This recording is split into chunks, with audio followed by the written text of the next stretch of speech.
It's the Wednesday wrap-up show. Oh, you are a piece of work. Oh, you know what? You are everything evil. You're a MAGA. I don't care. I'm putting everything on your jacket. You are a POS with the capital P apostrophe O with the exclamation S. How dare you? What are you talking about, man? What you talking about, son? Oh, you are the vilest thing ever. Seriously. Seriously. You know what? I don't take threats lightly. I can't even say nothing, but I don't take threats lightly. Ladies and gentlemen, you are watching literally the CEO evolve in front of your eyes. First and foremost, welcome. It is the Wednesday wrap-up show with your boy Sexual Chocolate, the one and only CEO, Big Paul. Ladies and gentlemen, you know we're going to bring you an amazing show. But before we get into all of that, we got to talk about the elephant in the room. So we know that Paul, the CEO himself, went into the darkest mountains of, or the darkest factories of the Alva Industries and came through with a crazy chain. Now you went somewhere into the Codaverse and came through with a freaking milestone hat? Oh, you suck. Oh, you suck. Don't hate. Appreciate. Oh, milestone you forever, baby. are absolute trash, but I love milestone it. Forever. You know why I can't be upset? You know why I can't be upset, though? Because the other day, Wednesday was the Wednesday. We had our show last Wednesday. I want to say it was Saturday. I went out because New York City was nice. I went to a comic book shop, and I had the shirt that the CEO gave me, and it had hardware and everyone, and I got stopped. Like, people were like, yo, where did you get that? And I'm just like Comic Lord, son. And they were like, yo, where did you get that? So I can't be too. You should have threw in one of one, baby. One of one. You know what? I didn't even tell him that. Yeah. I should have told him that. But hold on. We got to hit him with the roll call. KP, what's going on? Kev Pitts, what's going on? BCL family, like and share. You know it. Always. Jaden, welcome. Jay Carter. I'm not gonna lie to you, Paul. This next guy, Boo Boo Comics, he's a part of the team. But do you know that, was it you or Derek told me that somebody made Layaway Comics? That's right, Derek. Yeah, Layaway Comics. As you guys know, you said, listen, nobody better steal it. You know what? This is what happened with black people. You don't show them nothing. But that being said, we don't pre-order around here. We do not pre-order because I need to speak to you in the language of your ancestors. You black people understand. Yeah, I said it. You black people, you people, pre-ordered is you don't care about pre-order. What activates you is layaway. Layaway with no money down. Walk into any LCS and say, I want this book, I want that book, I want Tuskegee Air, I want this, I want that. And you say, you know what? Boom, no money down. Easy. Layaway. That's the key. Somebody really took my idea and made Layaway Comics. I'm pissed. Marwan, what's going on, baby? Marwan, we see you. Jay Carter, finally. Listen. It's good to wait for things that are going to bring you pleasure, right? Waiting makes it feel better. Smooth approach. What's going on, baby? Oh, wait a minute. Stop, ladies and gentlemen. My forever regal, the Queen, Regine Sawyer, is in the house. Ladies and gentlemen, if y'all don't know, trust me, she will be here. She will officially have a BCO interview. Trust and believe. Regine Sawyer gets the golden pass. Any con that she's at and I'm there, gets a built-in bodyguard. She knows that. That's my lady. Even my wife knows. She's like, you call another lady a lady? You damn right. Regine. Damn, that's bold. Yes. Listen, my wife knows. Chocolate's out here. Look at this interloper, Paul. Look at this interloper. Look, you warned him. Look at this interloper. Layaway Comics. How dare you? Welcomes and salutations. Listen. We're gonna be going here all day. But we rocking and rolling. Paul, how was your week? What's going on, my guy? That's probably not a good question for me. I mean, so for the sake of expedience, I'll say my week was fine. Thank you. Listen, you're alive, and this, as OG Rich would say, this is the day that the Lord has made. Let us rejoice and be glad in it. That is true. There we go. Yes, Marwan. Regine Sawyer is a absolute queen. Some of the books that we love. Listen. I don't even want to say nothing. Just stay tuned. She will absolutely be interviewed. Regine is one of mine. Always showed me love when I was a nobody, and she will always have a special place. Regine is awesome. Love it, love it, love it, love it. I'm not certain how to interpret that. Were you ever a nobody, or are you somebody now? You know what? I was forged in the fires of Bulletproof, the Joe Illidge School, the Dennis Cowan way, and absolutely, I was a nobody. I definitely was a nobody. Before the hubris and the chocolateness that is in front of you today, I was absolutely nobody. It was small. I was a nobody for like 5 minutes, and then all of a sudden, poof, sexual chocolate just appeared. You got your chocolate coating. There we go. Whoa, pause. Hey, yo, whoa. Slow down. You went too far. Slow down. Chocolate coating. Hey, whoa. Chocolate coating. You're the one that chose the name, man. Come on. It comes with all. I did not choose the name. The name chose me. I did not name myself. I was just thinking about. It's funny.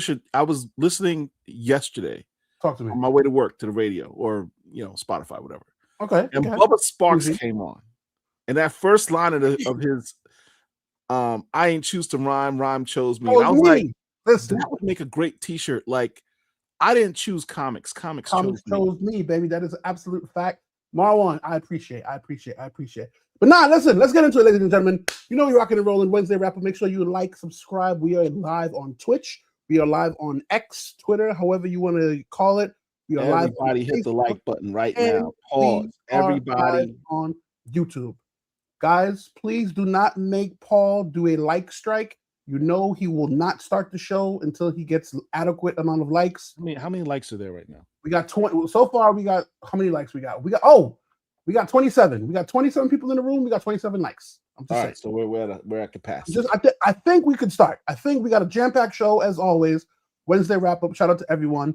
And please make sure you go to the BCL website. Oh, we got some crazy news. Oh, Paul. We got some crazy news. But I say that to say, listen, wait, we're not allowed to talk about that.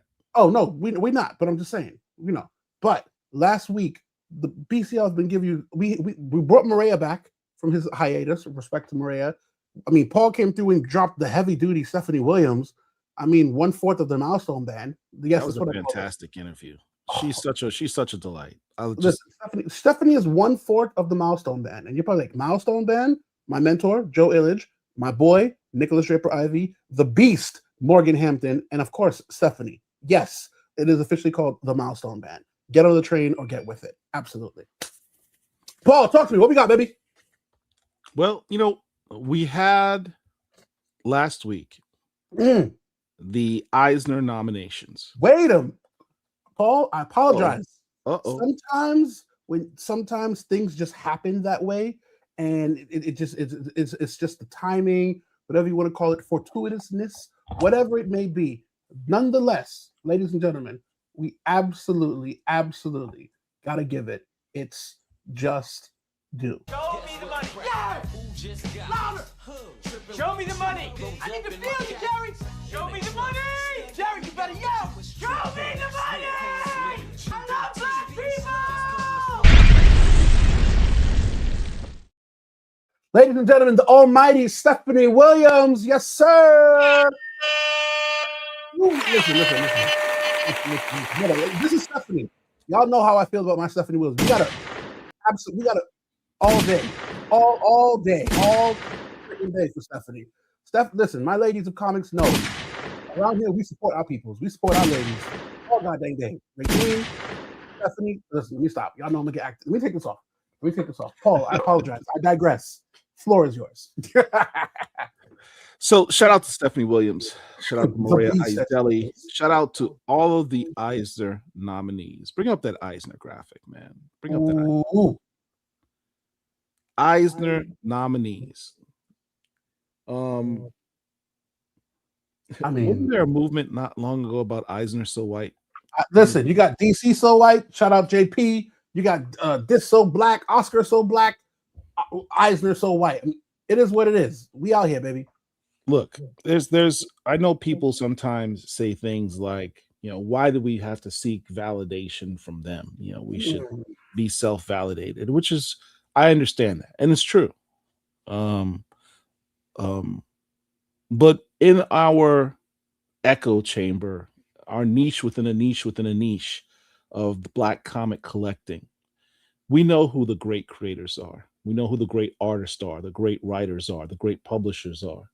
We talk about them all the time. But one of the things we also talk about is, damn, I wish they got the love that they and the accolades and the shine that they deserve. Right?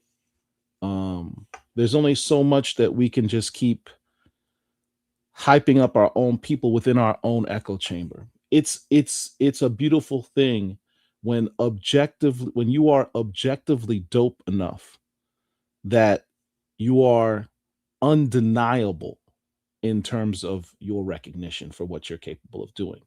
And this year we had a tremendous amount of people from our community recognized for being undeniably and objectively talented creators. Let's run through this list real. Shout out to Stephanie. Stephanie Williams did a great post that I'm just gonna sit here and just read through the list of people that she recognized. I mean, check this out. So this is a long Song of Linus, Tamora Pierce. Come on now. Vida Ayala was one of the writers on this. Another one of my ladies. Listen, the chocolate. You're making me very uncomfortable with this my ladies thing, man. It is. Everyone knows when I say it is said with absolute respect and reverence to their partners. I am a happily married man. Trust me, they don't want me, but 100%. This is respect. These are my sisters, Regine, Stephanie, Vida. Listen, Vida allows me to actually call her. I'm the only one because she goes, chocolate, you're gonna break your brain. Just call me her. just call me her. So she said, this is by Tamora Pierce, adapted by my friend and Nubia co-writer Vida Ayala and Sama Beck. Abrams fanfare. And you know Vita's gonna bring it with the writing. You know she's gonna bring it with the writing. I'm happy to see Vida. So I know she's not around out here, but glad to see she's still working.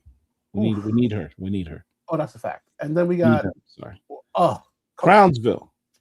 You can't go any further than Rodney Barnes. Do I need to say anything other than Rodney Barnes? No, we don't. Boondocks. What's the TV show that with the Lakers? I mean, your favorite TV shows, your favorite cartoon shows, your favorite books. What hasn't been said about Rodney Barnes that hasn't been said? I can't ever talk about Philadelphia and still just be pissed that didn't get an Eisner yet. But it's fine. I mean, at least he's nominated for Crownsville. He's Rodney Barnes. I mean, he's one of the best that's in the business, period. Gentle Giant. Yeah. Oh, Bronze Faces.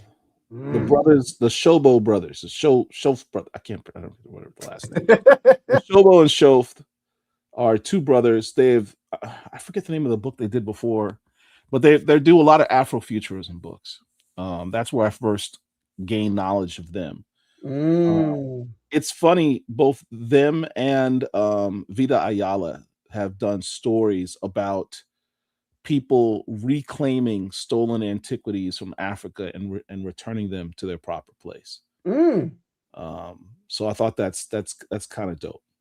Absolutely. Bronze Faces. Studios. Check this out. Black Arms to Hold You Up, A History of Black Resistance. Come on. This is the one I don't really know too much about.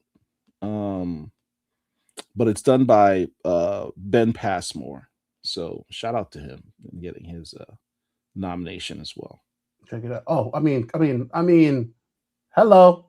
Ghost Boys, graphic novel by Jewel Parker Rhodes and setter, I cannot pronounce that name, Fiad Zigbee, Little Brown Ink. The graphic. Hello. The art looks, I can't put my finger on it, but it looks like someone's style. And I absolutely mean this in the most positive way too, but it's in the back of my head. I can see the artist right now drawing it. I just can't put my head on it, put my finger on it. John Jennings. Really? I was gonna say Ray Anthony Height, but Ray Anthony Height, yes, but he can draw anything, so that's really kind of a Ray Anthony Height is not fair. He can literally just sit there and draw anything. But this gives me John. You know what I'm thinking of? What was the book that John Jennings did? The graphic novel of It'll come to me. But it was the story. It was God dang it. Anyway, Blue Hand Mojo, maybe. No. It was the graphic novel retelling that he did. I forget. Well, he's got it. Shout out to John Jennings. He's got the Emmett Till book coming out, which John Jennings. That'll probably be Eisner 2027. Actually, I'm sorry, it's not John Jennings. I apologize. It's Big Jim David F. Walker. David F. Walker. Yeah, that's what it was. I apologize. Yes, Kindred. Thank you, Regine. Kindred was what I was thinking of, but it wasn't Kindred. It was David F. Walker's Big Jim. If you look at the cover, the art style looks similar to me. I see. Yeah, that's all. That's all. Uh-oh. Zatanna, Kari Randolph. We talk about, Black creators doing their thing. He's not only an artist, but a writer on this series. And it's a long going series. What are they up to? Like 20 issues by now? Yeah, they're cooking with this one. This isn't one of those. He got 5 issues and then got canceled. He's been running with this. He's on his 2nd volume of this series, in fact. So shout out to Kari Randolph. He's cooking with this one. Shout out to Kari Randolph. I said Kari Randolph. I'm sorry. God, I keep getting them mixed up. Jamal Campbell. I was about to say. I was like, I thought he was being serious because I was about to. Jamal Campbell. See, you almost put me into problems because I was about to flame Kari Randolph because right now he is not my friend because his Celtics. This is the second time I've messed up Kari Randolph's name. It is okay because right now his Celtics are sleeping. And did you see my nick? I will derail the show if we talk about Jalen Brunson. So I digress. I will derail the show. Don't do that. Oh, trust me. Shout out to Jamal Campbell. Check this Junie out. Baugh with Boy Wonder. That cover is gorgeous. Yeah, by all accounts, every person who has read this book has said, "Damn, that was a dope book." No, but this cover and the fact that the limited use of ink. I'm not an artist by far, but I was groomed in the bulletproof ways of looking at art. This cover is absolutely fire. Don't even touch it. You know how normally you would say, "Oh no, let it be a virgin." So, Junie Baugh actually got nominated for, I think, 3 books. Junie Baugh, the Boy Wonder. The Fable of Erkling Woods, which is a Goats Flying Press book, and Monkey Meat Summer Batch by Image. Monkey what? So, Monkey Meat. Pause. Of these 3, Monkey Meat came out first, I believe. I'm sorry, but pause. Don't analyze that. Don't. It said Monkey Meat. You know what? You know what? Let it go. Ladies and gentlemen, it's about to go crazy. Check this out. Oh. About to get crazy. Dead Man Walking graphic edition by Sister Helen Prigine, adapted by Rose Vines and Catherine Anyango Grunwald at Random House. Okay. Now, with me, I can't be a hypocrite. I cannot. Shout out to all those creators, Rodney Barnes and all those are cool. But I have a special delight. My heart swells when I see my peeps, people who I know, people who I break bread, and I see their books. Now, what are we talking about? What am I talking about? Oh my gosh. Oh my gosh. Shout out to my man. Come on. Leia Ayudera. Come on. Lucas Wernick, Mateus Manahini, who did covers. Ooh. Just absolutely fantastic. Absolutely fantastic work. And respect. It only goes up from here. Nominated for ongoing. Going to Stephanie Williams, who we just talked about. Nominated for Best Writer. Okay, we're not just talking this book was good or this book was good. Just general skills. Let him cook. Genuine skills as a writer. She was nominated. I mean, not only was she nominated, she was nominated again for Best New Series for Temporal. Oh, I need another one. I need a DJ Khaled. I need another one. Guys, we've been screaming Temporal from the beginning. And if you didn't see her interview last week, and I'm a sci-fi baby. Back to the Future is my jam. And she really made my brain go, oh, boom. I didn't even put 2 and 2. I'm not going to give anything away. Go back and watch it. It's in the BCL archives. What? I didn't even put 2 and 5. This cover just does something for me because I love seeing Black families in comics and seeing this Black family on the cover of a book. It's just... It's meaningful. I find it. Black family, yes. Stephanie Williams, who's putting BTA to this industry right now, belt to ass. And then, respectfully, my boy TC, Torrin Clark. I mean, it's Torrin Clark cover. I mean, come on now. I'm just saying. Shout out to Six Layers. Mike's in the building. Oh, 6 Layers up in here. Paul, I think Stephanie has another one.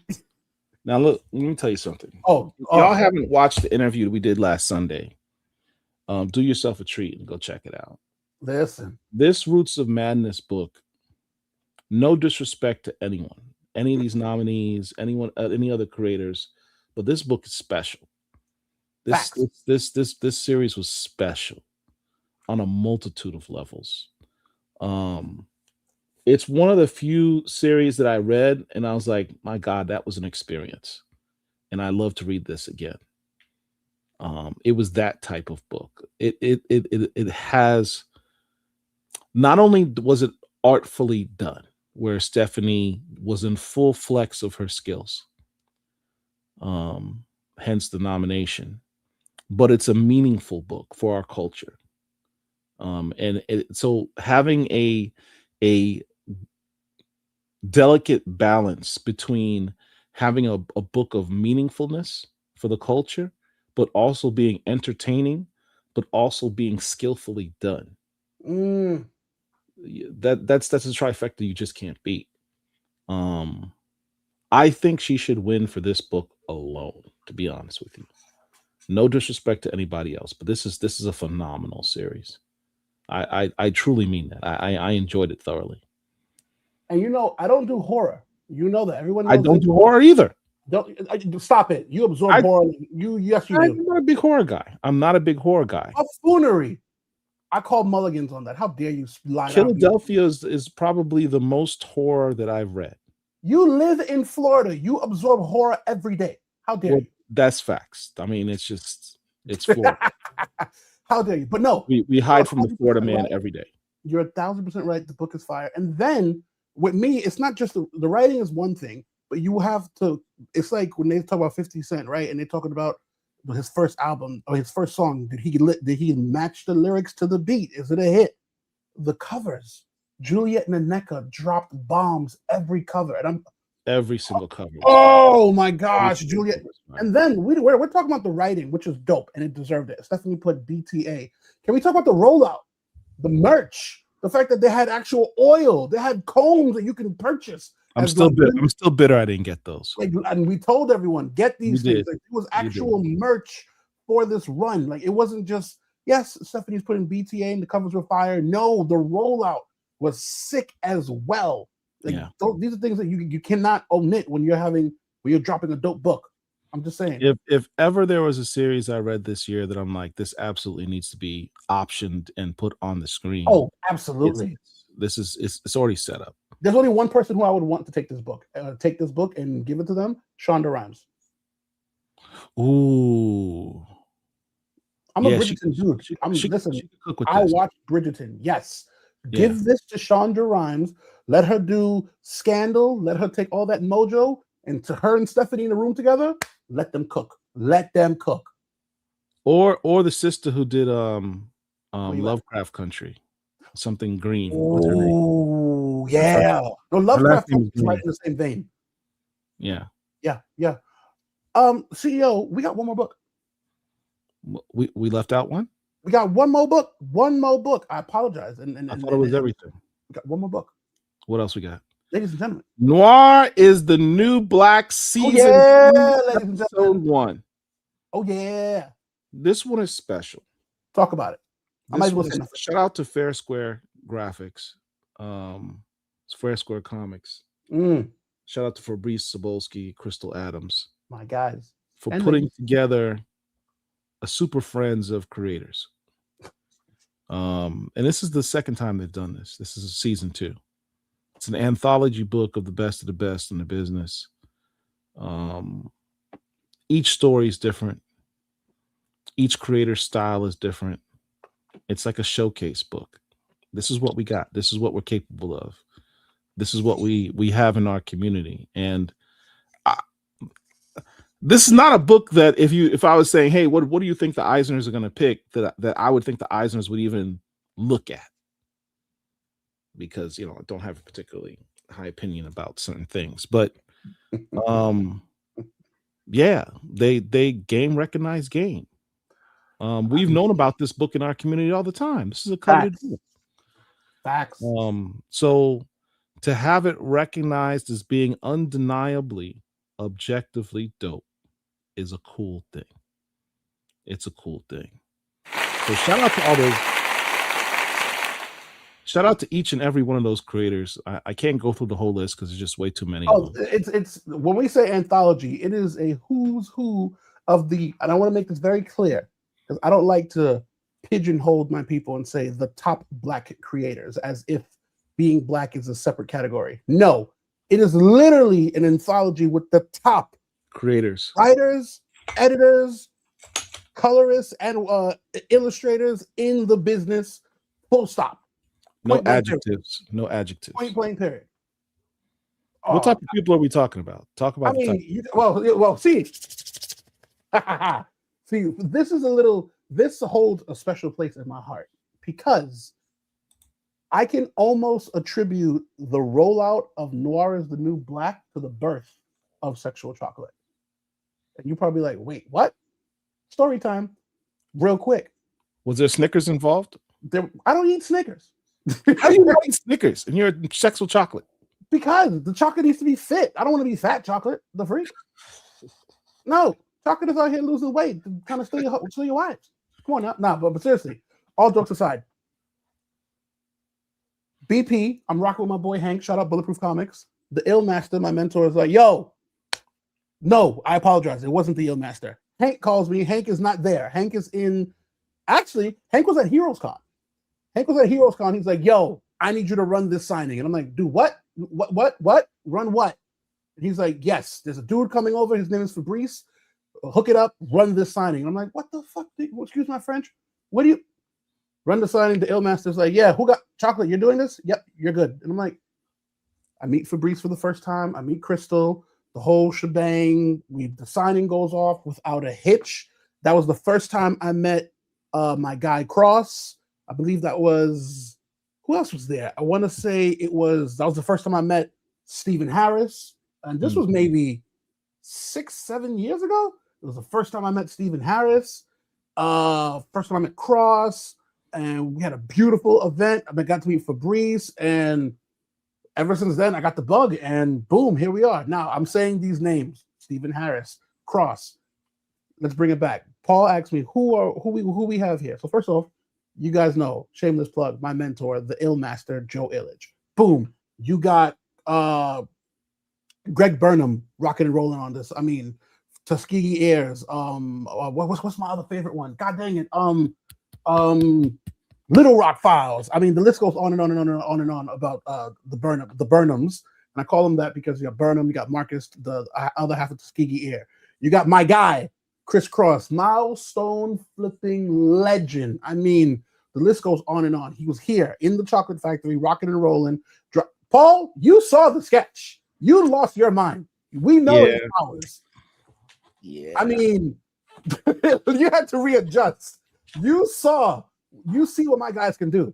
And then, of course, you got TC Harris rocking and rolling. And then, of course, Fabrice. Fabrice is another one himself. Because Fabrice, as the editor-creator, is also as a publisher, is also an artist, writer as well. His wife, Crystal Adams, under that imprint, they have Mutiny the Black Girl Magic. Mutiny Black Girl Magic. I mean, listen, they are rocking and rolling over there. But bring it back to Noir is the New Black. You got the who's who of the comic industry rocking and rolling, dropping in there. And you know what? We're saying anthology, Paul. Can you explain to our individuals, just who may not understand what an anthology is and what that book encompasses, so that they can understand? It's like a collection of short stories. A collection of short stories. It really is something I think should be explored more and more, and especially in the Black indie community, but particularly for not for well-established creators like these. I mean, in terms of, I hope it would be more prevalent amongst up and coming Black indie creators as well, as a way to get on, because for financial reasons, sometimes you're not able to get your book fully published and you need to get your name out there, marketing purposes. I think it's a great opportunity for a lot of up and coming creators pool their resources and put together an anthology book, sort of a book of ash cans, so that they can get on and support each other. I think that's something you can give away at cons or sell at cons. for promotional materials and recognition. Well, but in case we just happened to, Fabrice and them actually assembled the super team, literally the super team. I mean, so it makes it extra special.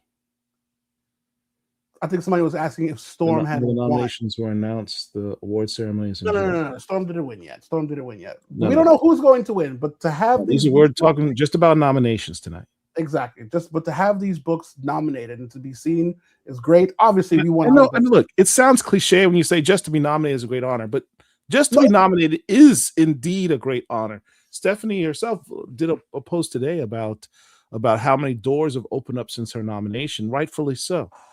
It's just like being when you're an Oscar nominee, even if you don't win, those actors, they keep saying, "Hey, I'm an Oscar nominee." That opens up doors for you. Even though I believe Stephanie should have had all the opportunities regardless, because she's dope. Shameless plug. But hey, more coming to you, mama. Absolutely. And let's be clear. Once you're an Eisner nominee, yesterday's price is not today's price. Right? I mean, you ain't wrong about that. Yeah. Paul, talk to me. It'd be great if we could get some more of them on here. You know what? You got a valid point. So, ladies and gentlemen, we bring to you a little tidbit. You're probably like, what are we talking about, a little tidbit? So we spoke about the Noir is the new black. Ladies and gentlemen, we wouldn't do that to you. We wouldn't just tease you like that. No. Ladies and gentlemen, we bring to you the one and only, my boy, one half of the Tuskegee heirs. Ladies and gentlemen, Greg Mother effing Burnham. Yeah. Outstanding. Greg, how are you? I love the stripper lights in the background. Oh yeah, we already talked about it. You know what it is. Absolutely love the stripper lights in the background. Now, Atlanta, you notice he keeps looking off screen, right? Like he's looking at something and he's not looking at us. He's in Georgia. Who knows what's going on? There's a party going on. It's the A. There's all types of stuff going on. Absolutely. Now, we said party. We cannot have a party with just two individuals. So we have to bring more individuals to the function. Ladies and gentlemen, that being said, I bring another amazing individual. His name is T.C. Harris. Ladies and gentlemen, round of applause. Let's go. Look at this beard. This man just has a beard just groomed by God. Look at that. His beard game is strong with this one. Beard game strong. Now, we can stop right here, but no. There's more? No. There's more. Ladies and gentlemen, you guys saw him at the Chocolate Factory. I keep talking about the legendary milestone colorist, editor. Listen, your favorite artist. He is your favorite artist. Who am I talking about? The one and only ChrisCross, baby. No. Now, you know what we need? We need a goat baying sound. Listen. You are absolutely right. We listen. I gotta get with the sound effects. But now, ladies and gentlemen, it is my absolute freaking pleasure to introduce to you guys yet again my mentor, the one who put me in the comic book game, the ill master, Joe Illidge. Baby. Yes, sir. The Avengers have assembled. Oh yeah. Crazy. I'm Thank excited. y'all for coming through. Thank y'all for coming through. Thanks for having us. Losing their minds. Right. I mean, let's go. All right, so fellas, I mean, tell us. This is volume 2. Mm-hmm. Can you tell us how did you get assembled to do volume 1? Can I jump in, fellas? Please. Okay. So I believe it was, you were talking about what, six years ago.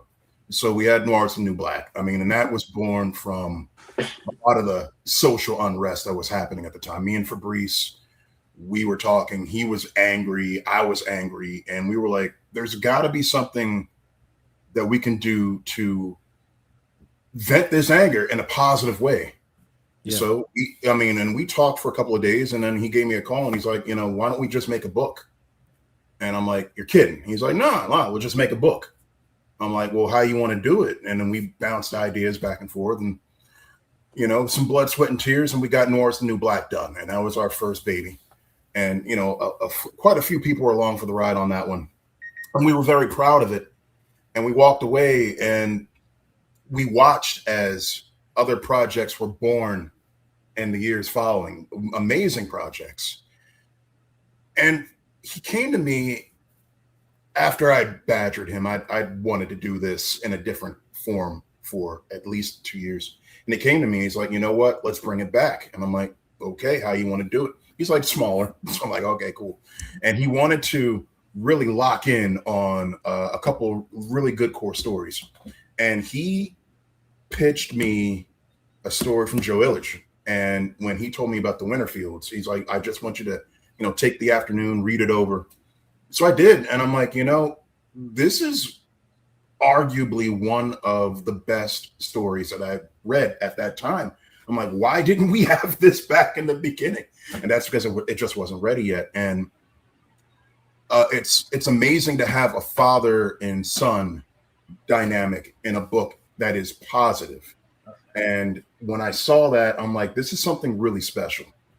And then he's like, hey, there's another story that I think would be a good fit. Read it over. And I did. And that happened to be the Little Rock Files. And I'm fast friends. I mean, I'd known Greg for years. I mean, I knew Greg when I was just a con fanboy, coming up, yeah. So it wasn't anything, extra to talk to him. But I met Quinn McGowan, and we became fast friends. And it's just been a jazz session ever since. So, the second book came out. That was a big hit. And we were like, well, we kind of have to do it again, right? So, here we are. That's what's up. Now, what made you, of all the things that you could have done, what made you guys agree on doing an anthology book specifically? Because there's a lot of different ways you could have done it. Oh yeah. Well, and I don't want to put it like like a Reader's Digest setup, because first of all, that really dates me, and secondly, it kind of diminishes the hard work that people put in. But right. The idea was born that there should be, there's a little noir in all of us. Noir is dark, right? And when you think about noir, you think about grit, and you think about something that is grounded in reality. And that comes in different forms, and we all have our own story to tell. So instead of just telling like one solid, 120 some odd page story, that kind of, I don't want to say it's boring per se, but it doesn't give it enough time to breathe. It doesn't give enough time for the audience to really immerse themselves in the world that we were trying to build, which was establishing the multiple facets of Black culture. So why not just let everyone tell their own little piece of a story? And it just came from that. Now, how did you decide who to put in a book like this? Wow, man, that's loaded. That one.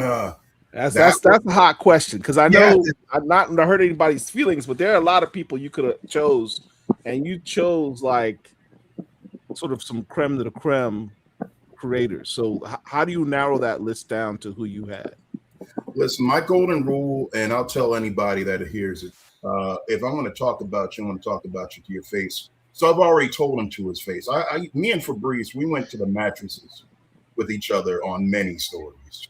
And there were some that I believed very strongly in. There were some that he believed very strongly in. There were some that we both recognized were not the best fit for the book. And it was hard. It was a very hard decision to make. There's limited space. So ultimately, it really came to trust that if the first book was successful, that would still leave a door open for the possibility of bringing some of the people that didn't make it in that one back. And so far, so good. This season may be ending, but I highly doubt that this is going to be the end of this type of adventure. So there's many opportunities to revisit some of those worlds that we weren't able to touch in any of the previous installments. Is there a volume 3 that's in the works? I'm sorry? Is there another volume in the works? That's the idea. That's what's up. Yes. And we're dropping it on the 4th of June. The Kickstarter goes up. So You can actually sign up right now, y'all, if you're into that kind of thing. We'll talk more about that in a second. Let's talk about what you did on your book, Little Rock Files. Tell us about this book and tell us what was the inspiration behind it. Yeah, it's a lot. So I made a post about it recently, but it was like a few different points that I just pulled from. One being the murder of one of my friends, like when we were 14 years old. I put, that's where the story was kind of born. And I, been studying for years the whole, so, we have the CIA funneling, cocaine and guns into California. Well, they were doing it in Arkansas as well. It started in Louisiana. They were doing it in Miami, but started in Louisiana. Louisiana got hot, so they started flying up. Tom Cruise made a whole movie about it, about a real guy. And so, like, for my age, I remember when Bangin' in Little Rock was on HBO. Y'all remember that? Yep. And we just kept looking like, how are these people in Arkansas walking around with AK-47s and wilding out? And I was living in Louisiana at the time, so we were going through a lot of the same stuff. And so I wanted to kind of, shed light on that story. Arkansas was wild. Bill Clinton was the governor. His brother was getting arrested for drug trafficking. Like while he was governor, like there's all these stories about like murders. And then when you start to find out like this stuff was actually real and the CIA was working in Arkansas, I just felt like it's something to kind of expose. But I also like a huge fan of Noir. Like when Fabrice asked me to do the first 6 pages in the original, I already had that story brewing, and I was like, Noir, you say? Yeah, I got something for that. And so it's a great period piece too, because it's kind of a clips of, I don't know, I won't say like hip hop culture in like the early 80s, 90s period. So that was kind of cool too. Yeah, that was huge. That's why I'm having like so much fun with Quinn McGowan on the book, because like his father was a detective in Memphis, which is right down the street from Little Rock. So it's like, and we were both like the same age in 1988, close to the same age. So it's like we remember what the South was like, the hairstyles, but the fusion before hip hop started like breaking up and becoming regional, and it was like, if you made good music, it didn't matter where you were from type stuff. Right. So yeah, sometimes I just look through the book. I don't even read it. I'm looking at all the little Easter eggs, the posters, the cars, the hairstyles, the Jerry curls. I've been trying to figure out a reason to put a Jerry curl in a comic book for a long time. When I went to Quinn was like, yeah, that's doable. And then we got like our first colorist, like he's not American. He didn't really understand the Jerry curl like that. So he brings us back like this look. We like, nah, dog, shiny. And he comes back with a little bit of shine. They were like shinier. Like, you gotta tell him, let your soul glow, baby. To the limit. You gotta show him Coming to America, man. Dude, I'm literally sending him pictures of Daryl from Coming to America, Ready for the World. I need you to really be locked in. And so yeah, man, it's been fun, and it's also been a little bit of like a spiritual type of cleansing for me, just telling this story. Who's the artist on this cover that we see right here? That's Morby. That's Quinn. No, that's Quinn. Morby was in Quinn. Yeah. He's a beast. Yeah. So like when I tell you like dialed in, y'all see that cutlass, man? I was like, I gotta have a cutlass. And he was like, yeah, no problem. Black cutlass too. Yeah. Speaking of, Quinn's on his way. Okay, cool. Oh, that's so yeah. And that first book, so that's the Little Rock Files. That was like 60 pages. That came directly after Noir is the New Black, the season 1. And we had like 6 covers, man. Marcus Williams did a cover. Edwin Gallman did a cover. It was like it's crazy. Quinn did 2. Sean did a cover. It's crazy. So Now, are you going to continue this in volume 3? You mentioned yeah. So like June 4th, is it? Absolutely. So our season finale, which will basically wrap this book up, and you'll be able to get, I believe it's going to be like 100 pages, close to 100 pages, because it's going to be the first 60 with these last 3 chapters from season 2. So you'll be able to get that entire book all wrapped up in one. The campaign is actually creative because there's several different ways for you to go about skinning this cat. All right. Yeah. All right, Joe Illidge. Let's bring you on. Okay. The Ill Master. What was your contribution to this fantastic endeavor, sir?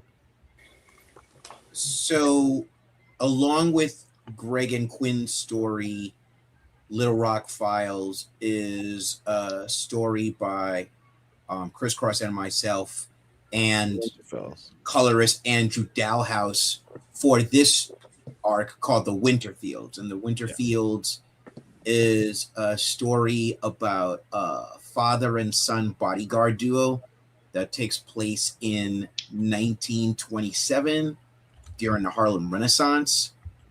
And so our story debuted, these characters debuted in the expanded edition of the original anthology, because the original anthology, that was really groundbreaking, and the campaign for that just went into the stratosphere beyond the original ask.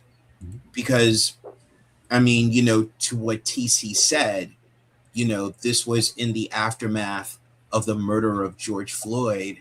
I mean, we were all shaken, we were all angry, and so, Fabrice and TC and Fair Square Graphics made this book unlike any other that brought together just like all these Black stories, and it was really amazing. And I was one of the people that contributed to the campaign. And so what happened was Fabrice came to me and said, the first printing is entirely sold out. But people are still asking for it. So what we want to do is we want to make an expanded edition with 2 new stories and some pinups. And he said, would you like to do a 6-page story for this? And I was like, definitely. So then I had to think about, from my perspective, when I think about stories, I want to start something. I want to start something with legs. I don't want to do a 6-page story like hi and goodbye, like a cheap date. Like, I want to start a journey. And so I'm a big admirer of the Harlem Renaissance and the artistic and literary and musical and fashion and intellectual and philosophical revolution of that time in the aftermath of World War I. And people like W.E.B. Du Bois and Alain Locke. Alain Locke wrote The New Negro, which really spoke to the Black community galvanizing itself and defining its own agency and its own power instead of waiting for validation from the system that discriminated against them. And so the Harlem Renaissance is just an amazing time in our history, and you can still trace the lines, the ripple effects to today.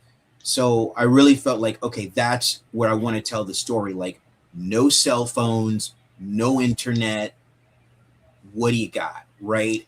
And, to get a little personal, my dad died 2 weeks before my 11th birthday.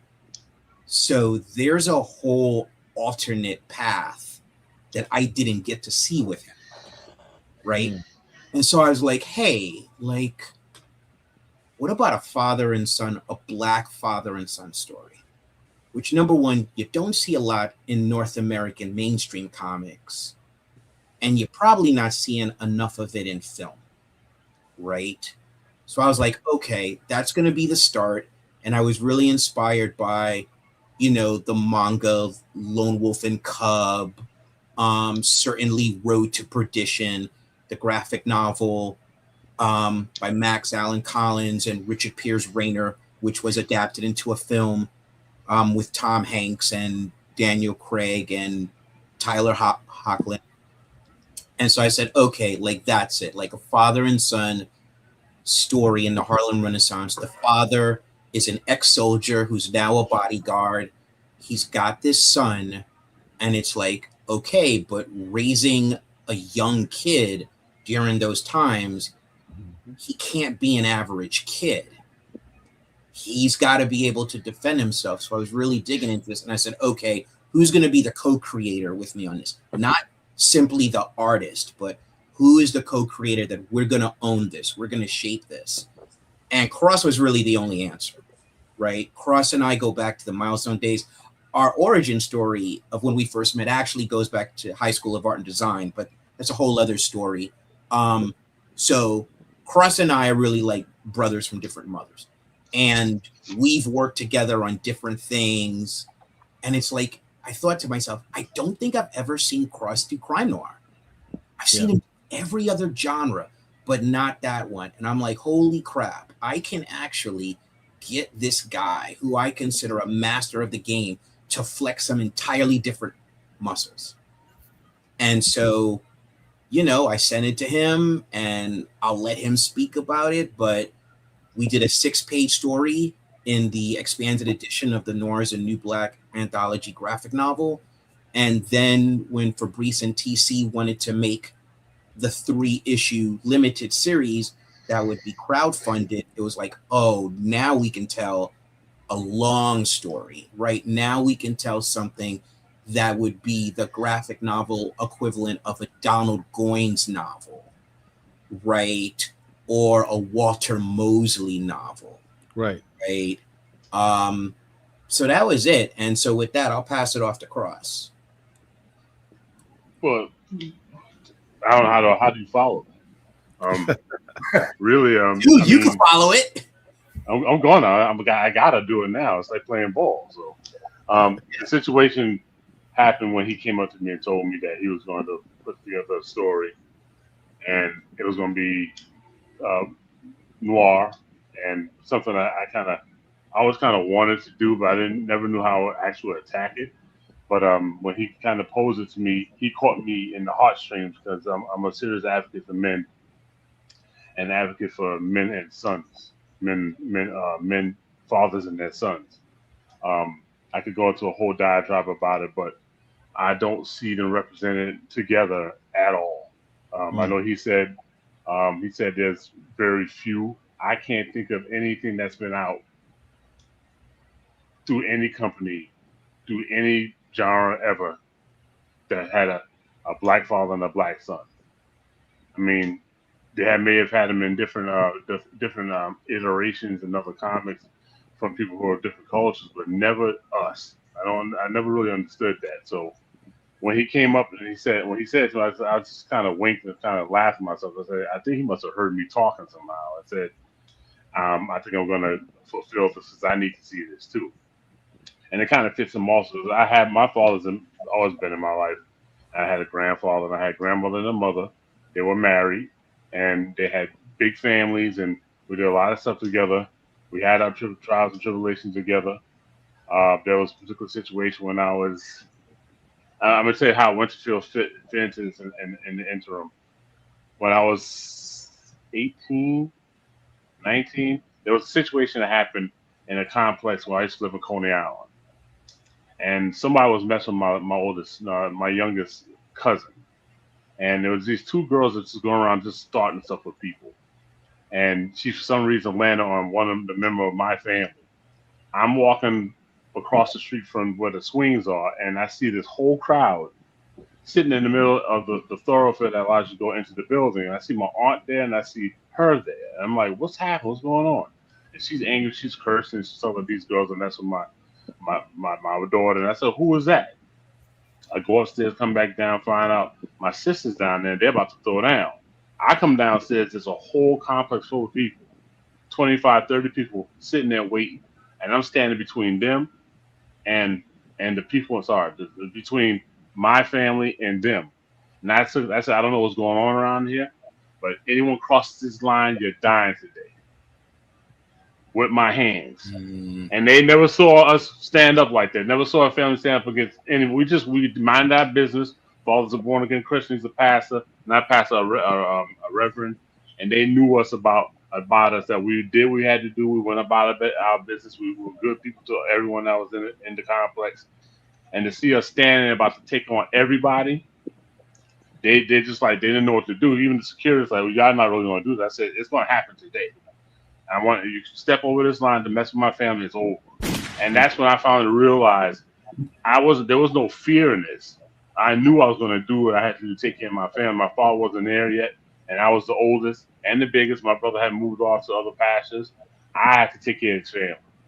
So if that meant I was going to get broken today, I wasn't dying that day, but I was going to do what needs to be doing, or do what needs to be done to protect my family. When I look at Winterfields, I see myself. And I keep thinking Kane is the youngest one, right? Kane's a dad. Yeah. Kane's a dad. Yeah. Then okay, they're definitely his son. Okay, yeah. Right.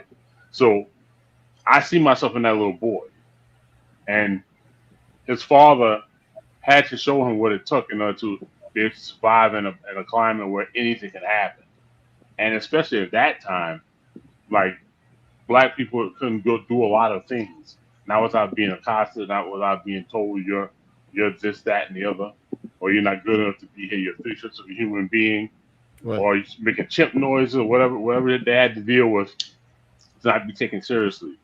I didn't see any of that. The father and son dynamic comes where mom ain't here, so it's just us in the place that don't care about us. But now I got to show you, in case I'm not here, how to take care of yourself in this particular time, and you're gonna have to be ruthless. And the fact that how old do you think the son is? Like around 12? Yeah, the son. Yeah, he's like 12. Yeah, he's like around 12. So to be taught to be that ruthless at that age, at that time period, when you have people like young men like Emmett Till being literally destroyed in front of his own family, taken from his own family's house and thrown, beat down and broken and thrown into a river somewhere, and having his mother saying, "You need to see what you did to my son." So once again, it's about there's no father there. There was a mother and a son, but there's no father to protect the son. So I see some serious power dynamics happening when I see Winterfields. That was one of the major reasons I really jumped onto the series myself, because I wanted to make sure I put my aesthetic, my acting on the characters, my storytelling. If I had to borrow from some techniques from other people I admire, I wanted to look different than the stuff I usually do. I didn't want, like Joe didn't want to do just a story that had like a cell phone and something that is like a quick fix in the story itself. He wanted to make sure he took you through the grueling times, because I think between me and him, we're probably, I don't know if we're the oldest on here, but we all remember a time where there was no cell phones and no internet. Right. They want to call it Gen X or whatever they want to call it. That was some new name coming for it all the time. But we know what it's like to not have gone through that stuff. We could survive without it if it happened now.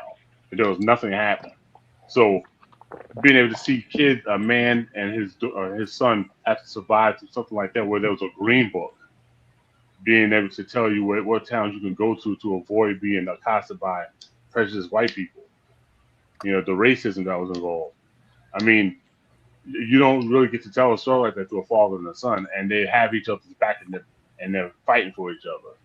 And he still got to respect his father in the midst of the fact he teaches him, in some cases, how to be a freaking wild animal, but controlled. Yeah. So, I mean, it's a really tight, it's a really, I should say, expansive epic that you can really get into. It's a C type situation where you can pull anyone in from a particular time and space and that Black culture, and still at the same time still maintain who they are in the midst of it. It's a very, very open and very meaningful, I would say, type of story. And I think it needs to be seen, needs to be done, needs to be shown. I agree 100%. So, Paul, it's interesting. Hello to Quinn. I remember. First off, shout out to Quinn McGowan. We're absolutely gonna get you in here. Quinn McGowan in the house. McGowan here. So, but brother, Paul, I remember when that book dropped and when I did that signing, and I read the book when I went home because I think at the time my wife was maybe 3. We were 3 months away from having Chunks, my son. And when I read that book, and I don't think I ever told Joe or Cross this, that book hit me, or the comic hit me the same way Ta-Nehisi Coates' between you and I, Between the World and Me, Between the World and I hit me because everyone knows I'm a voracious reader, but I read Ta-Nehisi Coates' Between the World and I before I had kids. And I was like, I mean, just to read. But that book, yes, it's a comic and it's fictional and whatnot, but because, like Joe said, that was when the George Floyd happened, and I'm having my son. Obviously, my son and I are not about to be chocolate vigilantes in the street, but it made me go, whoa. What's going on here? It absolutely made me go, okay, I need to make sure I'm present in this little boy's life to make sure that things don't go astray, if you will. But absolutely. Yeah, I mean, listen, the fact of the matter is, listen, I'm not a father, but I know every Black boy and girl is in mortal danger in this country.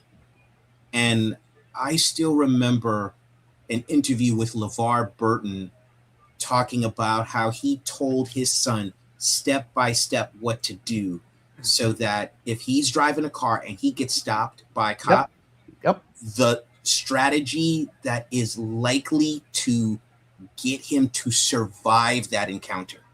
The talk. Very specific strategy. Don't do that strategy, you're likely dead.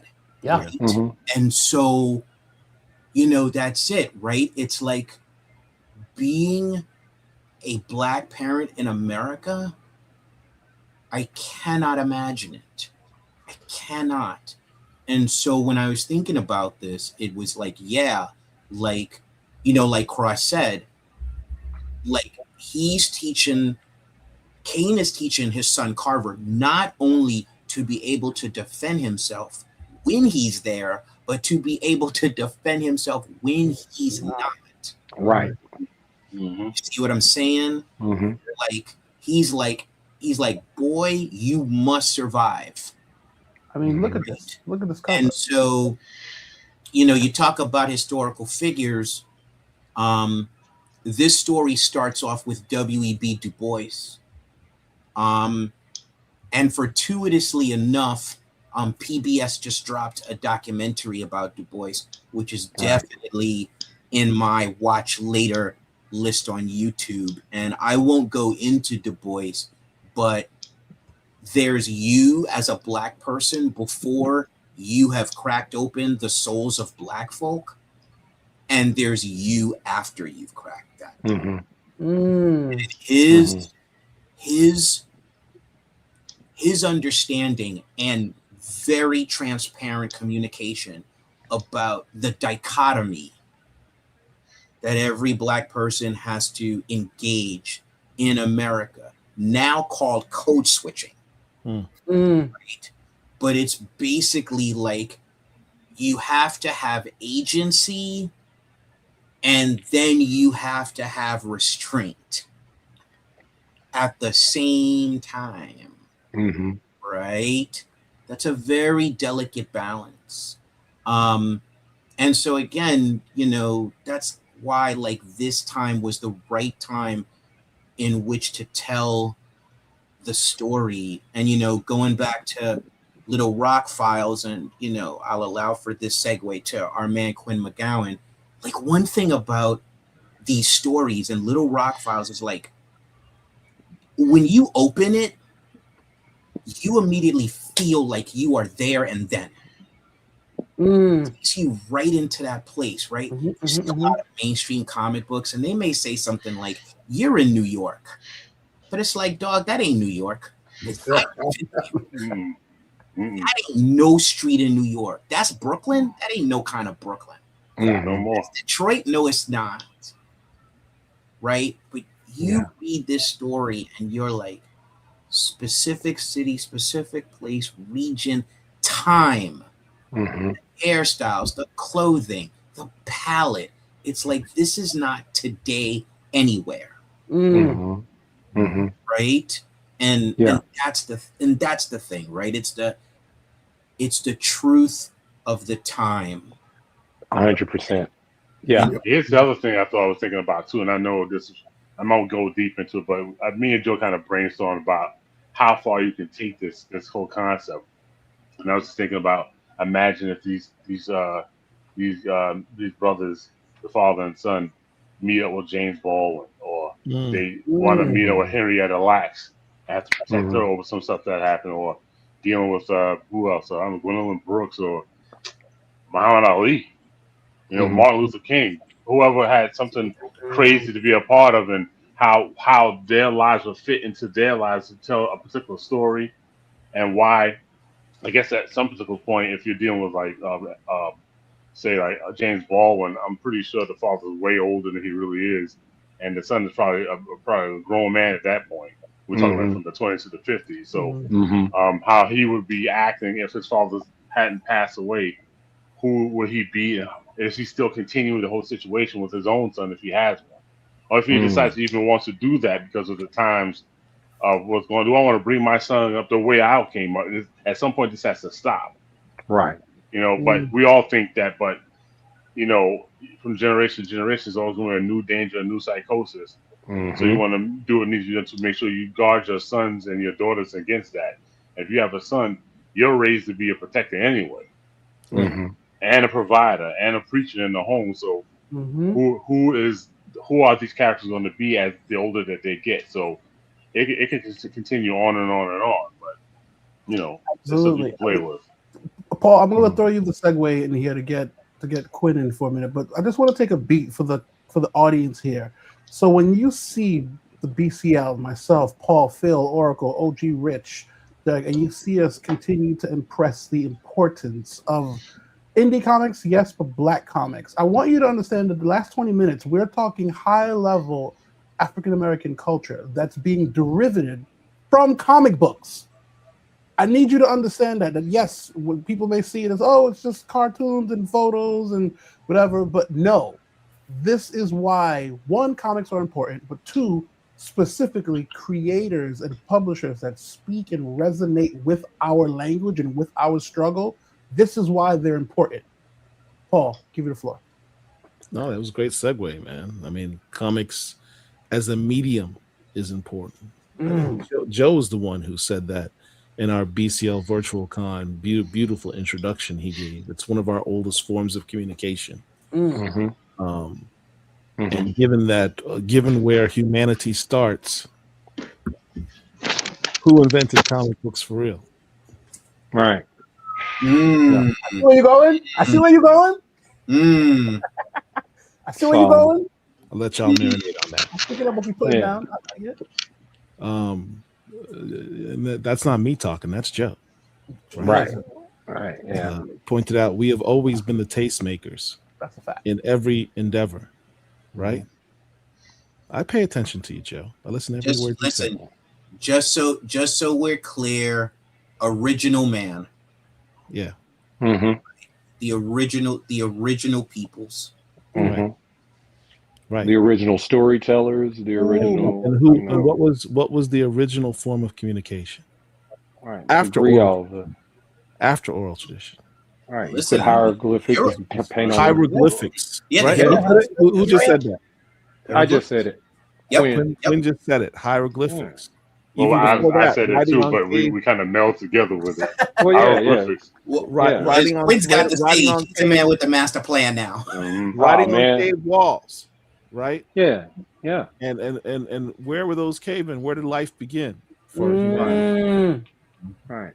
Come on now. Like, listen.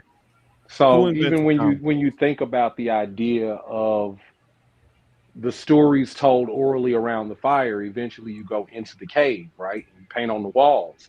Grios. When you get to hieroglyphics, even the contextualization of and they talked about this Unbreakable. Samuel L. Jackson has an entire diatribe, right, about how hieroglyphics were these stories, and even in the hieroglyphics, the pharaoh is depicted as larger. He's the superhero of the story, right? So he takes up more space and frame. These traditions, you know, go all the way back, and then touching back to what Chris was talking about in terms of moving through time. As you move beyond the lifetime of the Winterfields, you eventually end up where Greg and I are in Little Rock, living in the shadow of these great civil rights advancements, but also the current government setup that exists, right? We're at the dawn of Clinton coming to power. We're just a few years before Little Rock Bangin' becomes a documentary that everybody's watching. You're looking at the table being set for counter narrative. After all of that civil rights work, you have the government actively putting drugs in communities, right? Trying to disrupt the order of those communities. And that's where we find Owsley, who, you know, was already beautifully rendered in the earliest noirs, The New Black, when I was working on a different story with my off-time collaborator, big brother Hannibal Taboo. We had done a separate story, and Greg and Marcus had done Little Rock Files, and Greg and I got together and we started talking, and that's when he found out, like, my dad was a cop for 26 years, and I got to infuse a lot of that into the story, alongside the fact that I live in Memphis, so I'm just across the bridge and up the road from Arkansas. I understood the architecture. I understood what life was like at that time because I was coming out of high school in the 90s.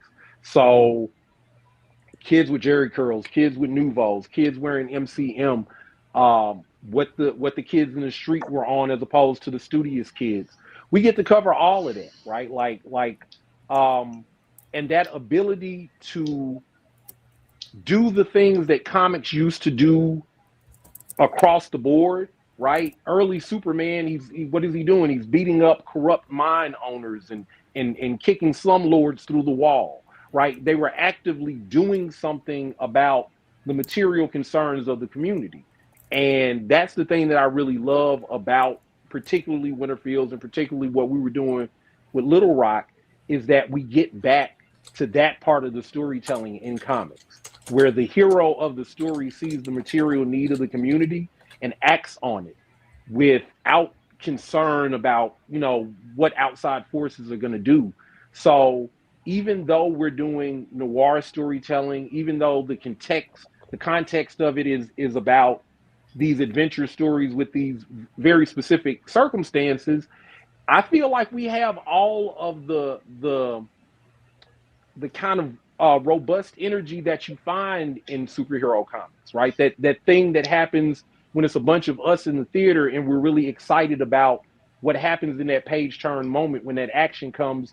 I feel like we're telling stories that make you want to cheer as you read them. When you see the hero do the right thing or step up, I think that's infused in what we're doing. So I was really pleased, you know, alongside of being like humbled and honored. Like, Joe's an OG, ChrisCross an OG, even Greg, like he's been such a hustler over these past 5 years, right? Like making a name for himself and really sticking out. Like, it was an honor to be part of that cadre of people, not to mention the countless people that were in volume 1 and what we were doing in the early stages of the second season.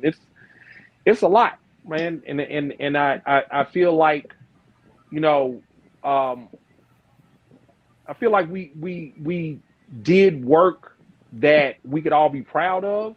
So the nomination is just icing on top of it. But like, we're carrying on a tradition that started sitting around fires, right? That went into painting on walls, that turned into painting on parchment, right? That turned into painting on Bristol board that's now digital. So like, I always try to sit with that. I always try to sit with the value of these stories. Yeah. And then to really, you know, follow up on what Quinn said, which is heavy and for real, you know, the man after whom this award is named, Will Eisner, by many accounts, is the father of the graphic novel. You know, contract with God. 100%. I mean, that's it, right? And while the next thing I'm going to mention was problematic, it's a part of history, and it Ebony. was noir. You cannot ignore it the same way you can't ignore early Disney cartoons, and it's the spirit. Mm-hmm. Ebony White. I mean, so there's a straight line from Will Eisner to Noir is the New Black. You see what I'm saying? Mm-hmm. And so, you know, to what Quinn said again, you know, we're doing the work. So the nomination is icing on the cake, but it's a nomination that we take very seriously. 100%.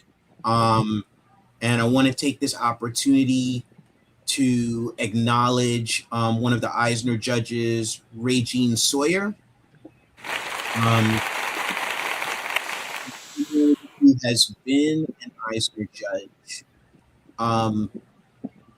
when we're in the room.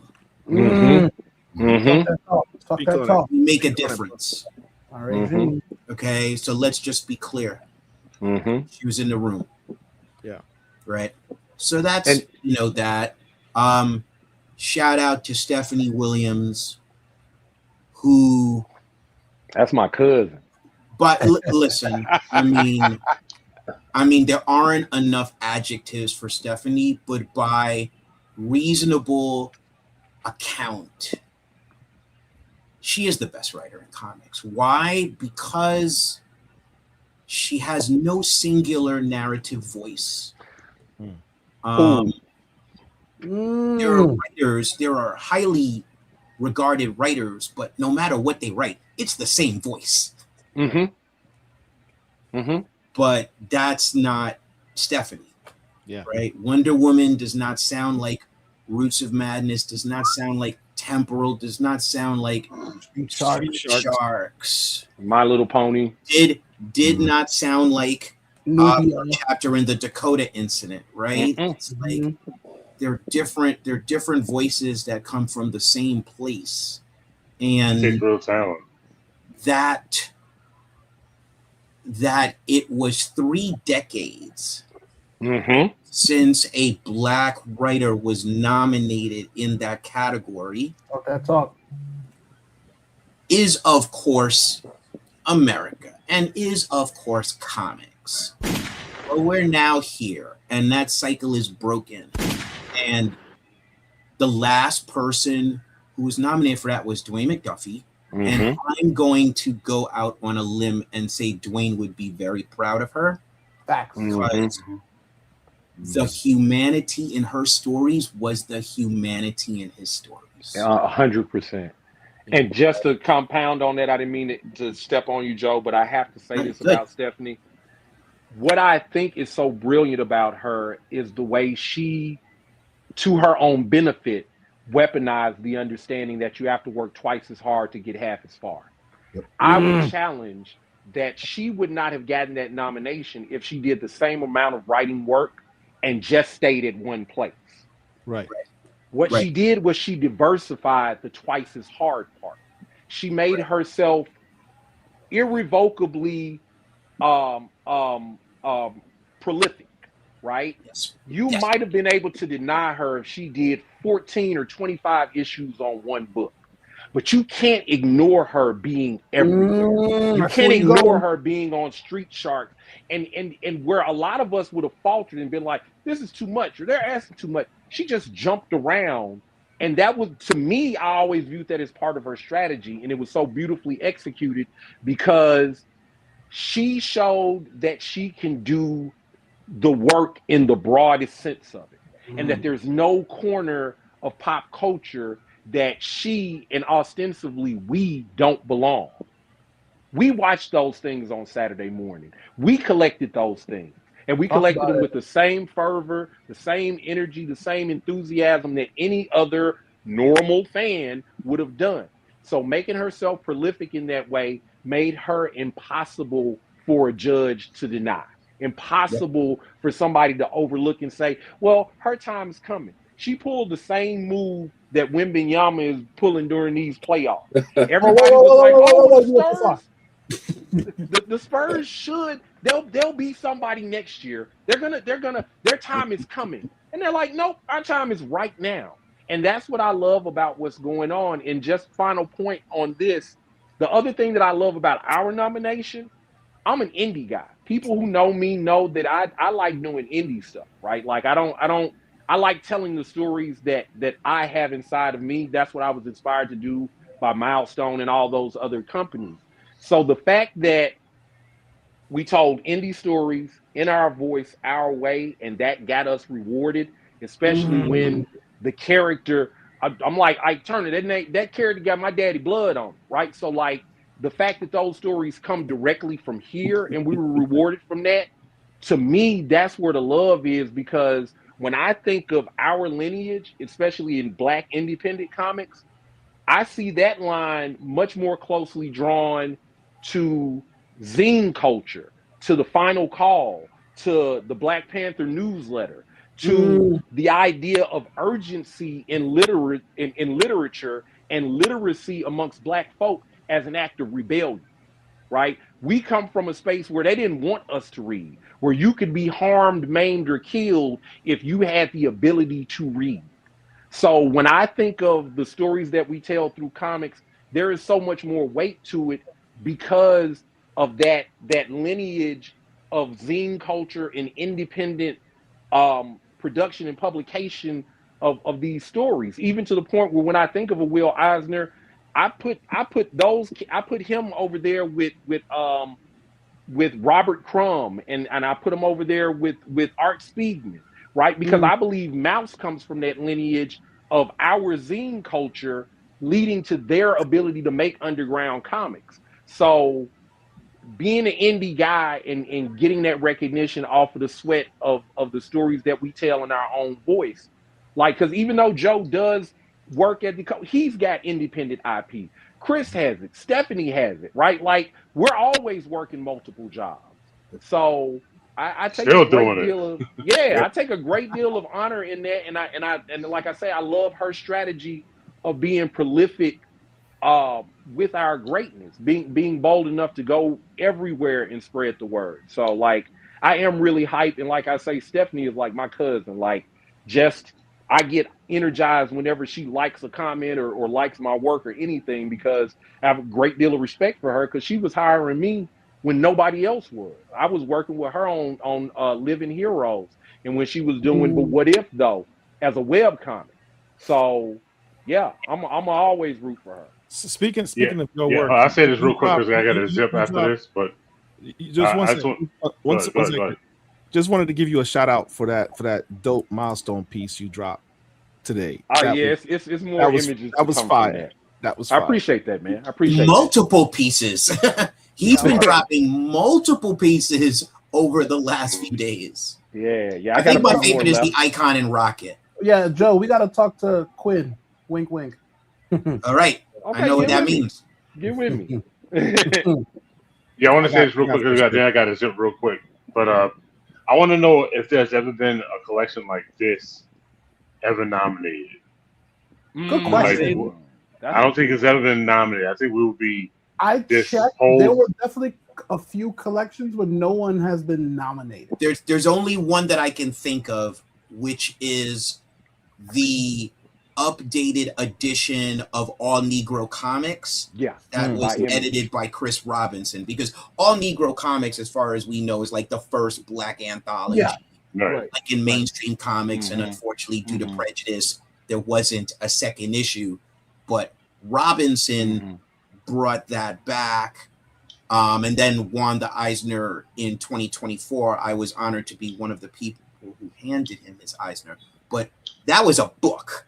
But if you're talking about like single issues, I don't think so. I think this is it. This is so basically, if this wins, we have a lot to do, not just be proud of, but we can sing this from the rafters. You made T-shirts out of it. The first Black personal color anthology to win an Eisner. That would be a lot of you guys winning at one time. because but of how many. Fabrice would earn it. Would have earned. I mean, Reese and Crystal. Yep. Look at this list. Look at this. Yeah. I mean, real quick: Brandon Thompson, Greg Burnham, Gary M.D. Bright, Melody, Stephen. Yeah, you can't even read all those names right now. To go through everything. I mean, it's a list. Just peace. Shout out to M.D. Bright. Shout out to M.D. Bright. God rest his soul. And I just gotta say, like this, what we're showing right here, like this should have been nominated. 100%. Whether it was, whether it was the original, like when Joe came with his story in the expanded, this book, when I got mine, I'm like, oh, I'm about to sit down and read it.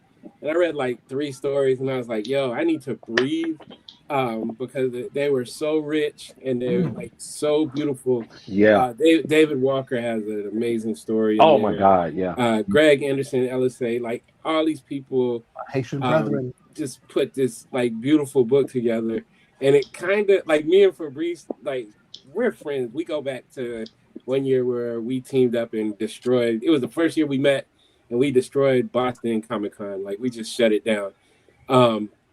But we talk a lot, and both of us we were like very emotional. Like this book should have been nominated, and so like we as a team, the team that you see here, we're operating as if that this nomination that we got, it goes for everybody because if this book doesn't come out, then we might not. We don't get to the second one, yeah. Yeah, so it's like. This is a necessary part of everyone's collection. Bro, no, that's a fact. It's a necessary part of everyone's collection. I was just like blown away.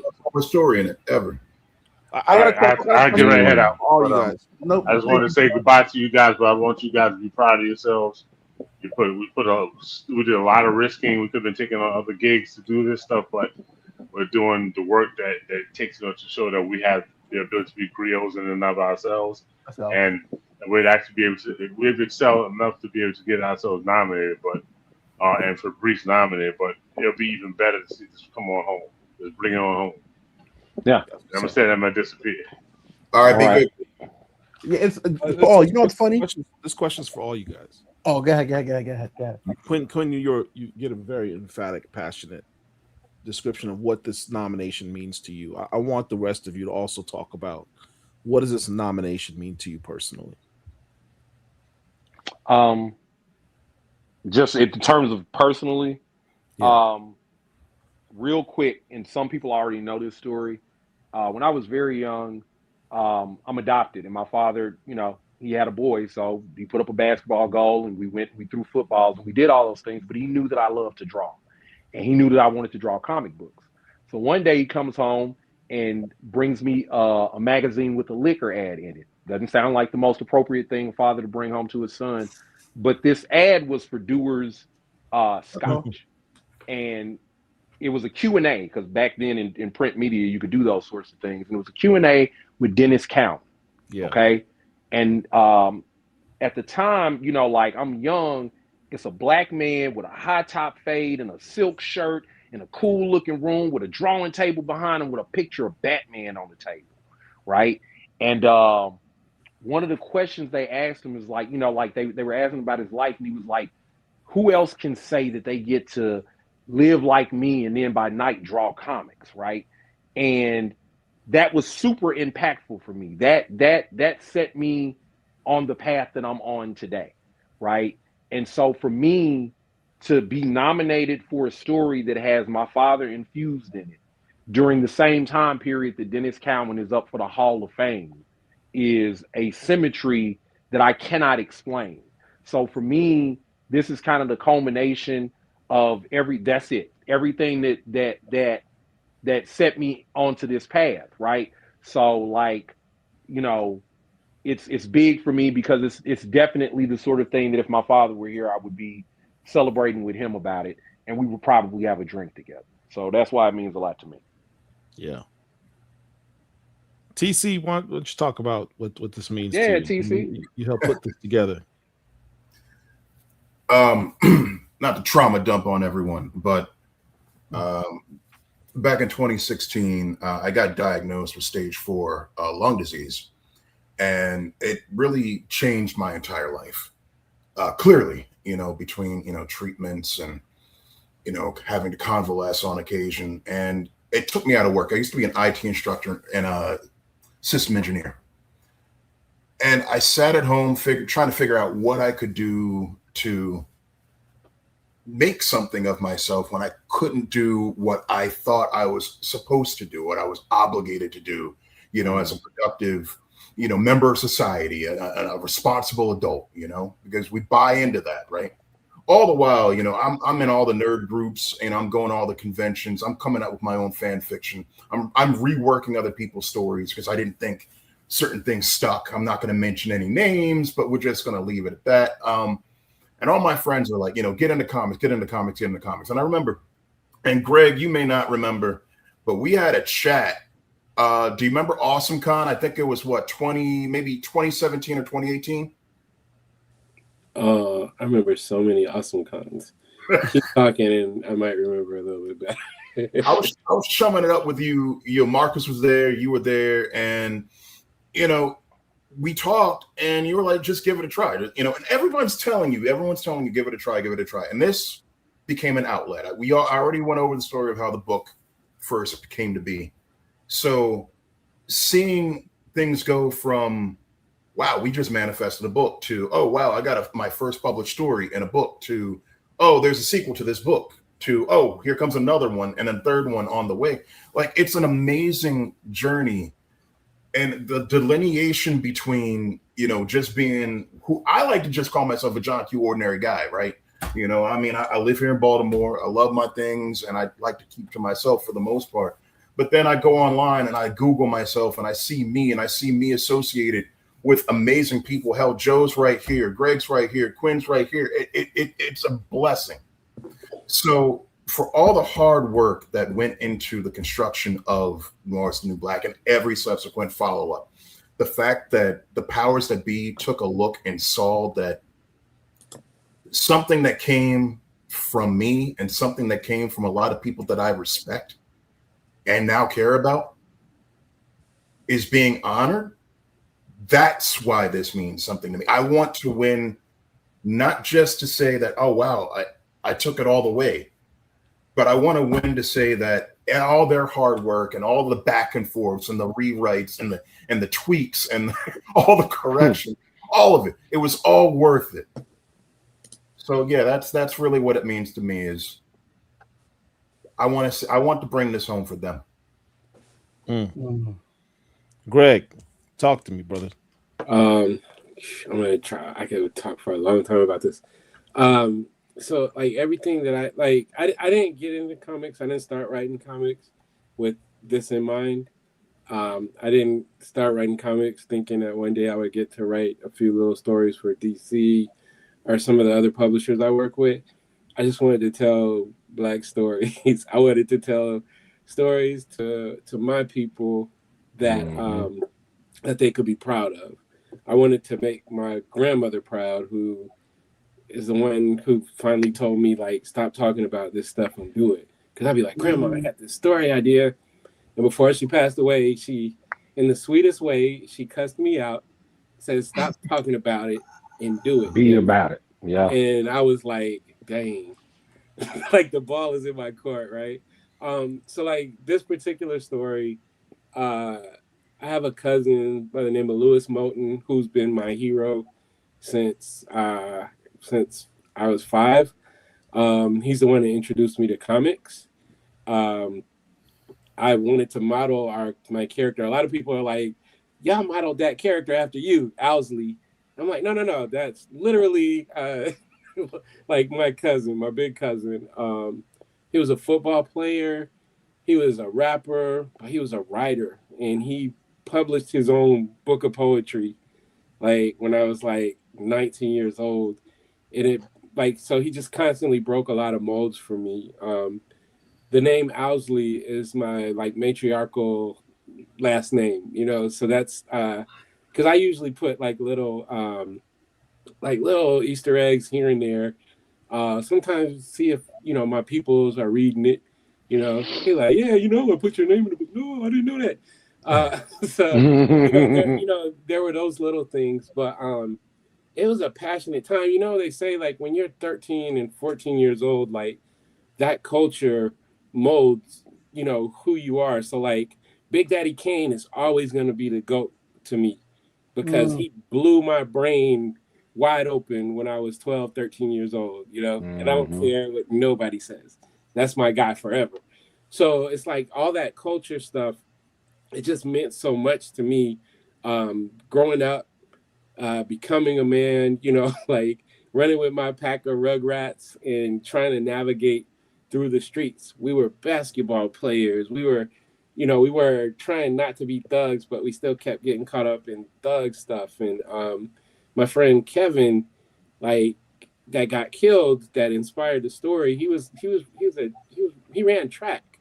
He was a good kid. He was like Dwayne Wade. What's his name? Dwayne Wayne from Living Different World. Yeah. He was that, like, he was quirky. He was cool. He was funny. And I lost a lot of friends. But before we got out of high school, to gang violence. So I just wanted to like pour like that time into this story, and then like Joe said it with Cross, it's like it's the same thing. Like I'd be like, Quinn, what should we do right here? It's not even like, I don't feel like it's my story. I feel like it's us. And there's some panels that this man put into this book that I like. Sometimes I just flip back and look at it to just be like, man, what was he thinking? What was he smoking? Like to visualize it like this, and it's so fun with him because I don't have to like go crazy describing, stuff, because it's like he sees it, but he's totally interested in making this like art. It's not just, right for hire type stuff. So all that said, for something that's this personal, that I don't write for awards, not that I'm not happy to be nominated, but I'm just saying for this to be nominated, and it's something that just came from the heart, and it's something that Fabrice believed in to the point where it was the first out of that fantastic book of stories. It's the first story to get its own, own series. Yeah. So, it's like to have all of that, and then somebody say, yo, this is dope. Like, this is good enough to be nominated as like one of the top 5 anthologies of the year. Like, that's crazy. So just super grateful. I promise you, like, I want to win. I love to win, but I feel like we won already. I got to be in a book with Joe Illis and ChrisCross and Ernest Dickerson, who we haven't talked about. That's crazy. One of my favorite movies of all time. Director. You know what I'm saying? So it's like, if you would have told me this stuff back in like 1995, I would have assaulted you. Because I feel like you were on like some heavy dope. Right. So it's like, nah, dude. Like I feel like we won, 5 times over. And 100%. Just this. And we had our meeting and we got our slogan, and I credit Joe for putting it together. 100%. But our stories are your stories. Come get them. We see we're in this time where everybody's like, DC so white and who blah blah blah and all that. It might be valid, but at the same time, it's dudes out here putting up critically acclaimed, work. Like, come get it. We're here for you. There's a whole world of creators, stuff that comes from the heart that has far more meaning than stuff that's work for hire, that on an IP that you don't own and wasn't created for you. So yeah, that adds an extra level of meaning. It's something that a lot of these nominees got nominated for independent works, stuff that came out of their own hearts and minds. And most importantly, from a pragmatic standpoint, it's their own IP. Mm-hmm. It's their own IP. Yeah. And having an Eisner nomination on your own IP will open some doors for all these creators. Joe, I'm gonna give you the final word on the importance of this to you personally. Wow. Well, You're the first mayor off, of comics, really, man. it's you're very. It's really amazing to hear all these stories from these people that I was blessed enough to work with. So for me personally, it kind of means two things. Number one, it means tell the stories that you want to tell.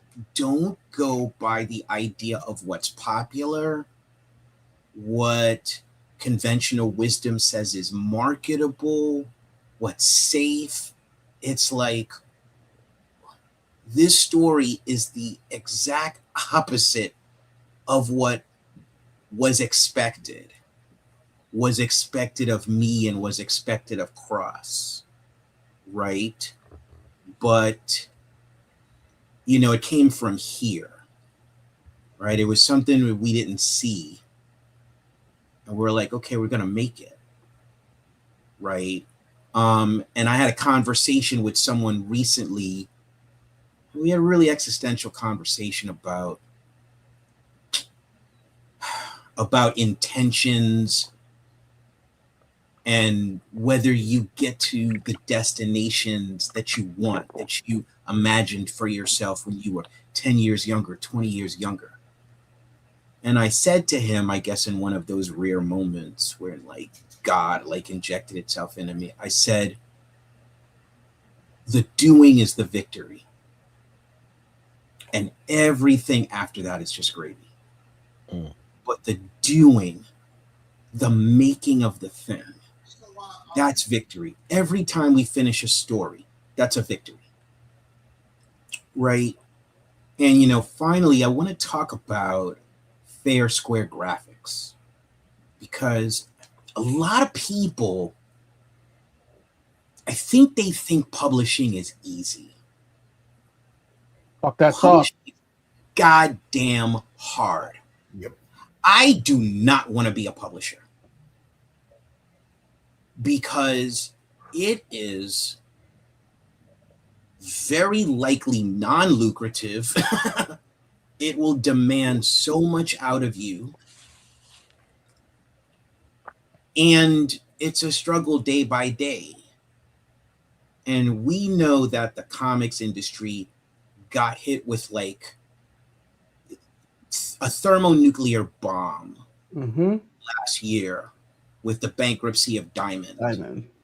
The big publishers could take that in the chest. The small publishers got wrecked. Yeah. Right? Then on top of that, there was a Kickstarter strike on top of the Diamond disaster. And then this book has to come out from an independent company in which Diamond is holding on to at something like $20,000 worth of their material. $30K, half the inventory. Yep. Crowdfunded through Kickstarter, which was at like half staff, so meant it was half operational. A Black-centered publication at a time when Black people are under existential, physical, educational, spiritual threat from every corner. Facts. And somehow this book still came to be. Yep. And Fabrice is a friend of mine, and I love Crystal. I mean, Crystal's just like a force. So those two and TC and co-shaping this, like I am happy for them. Right? Sure. So again, like doing is the victory, and everything after that is gravy. So a number of us are going to be at San Diego. We're going to be at the Eisner Awards. And to what Greg said, whatever way it goes down, we're victorious. Because we made the thing against all odds, got nominated against all odds. And no matter what happens, the book will still be there. Yeah. Yeah. And I just, I hate like tooting the horn, but the Winterfields is amazing book, y'all. If y'all haven't read it, it's amazing. I can't wait to have like the full thing, the full book, right? So I can just read it like nonstop. So it's not even because there's that's where you plug it. That's where you plug and say when will it be available? This is why you're here. This is why we got you here. No, toot your own horn. The Kickstarter goes live June 4th. It's actually you can sign up for notifications now, and we've been talking about all of this. So Kickstarter is not the same like years ago where we was just getting boatloads of money. It's a hustle now. It's always been a hustle, but now you got to like grind. So signups are so important because all these algorithms, like whichever social media you live on, those algorithms are cutting us, like into quarters, So it's like if you sign up, it's like you're part of the newsletter and you just might get an email notification. Some of those even go to your spam now. I'm a super backer, so I'm constantly like, yo, I know I signed up. Why they haven't sent nothing out? And it's in my spam. So, but like if you guys just be vigilant, like the stories are great, and you're gonna be able to get like all 3 season 2, single books if you want. That'll have Winterfields and Little Rock Files, and then No Face. And what's the other story? And the second one by I don't remember either. No Faces is like, my God. Yes, it's insane. That's Ernest Dickerson. What are you talking about? Where's mine? Oh, that's what. But no, the book. You guys are absolutely fine. But I do have a question for you, Greg.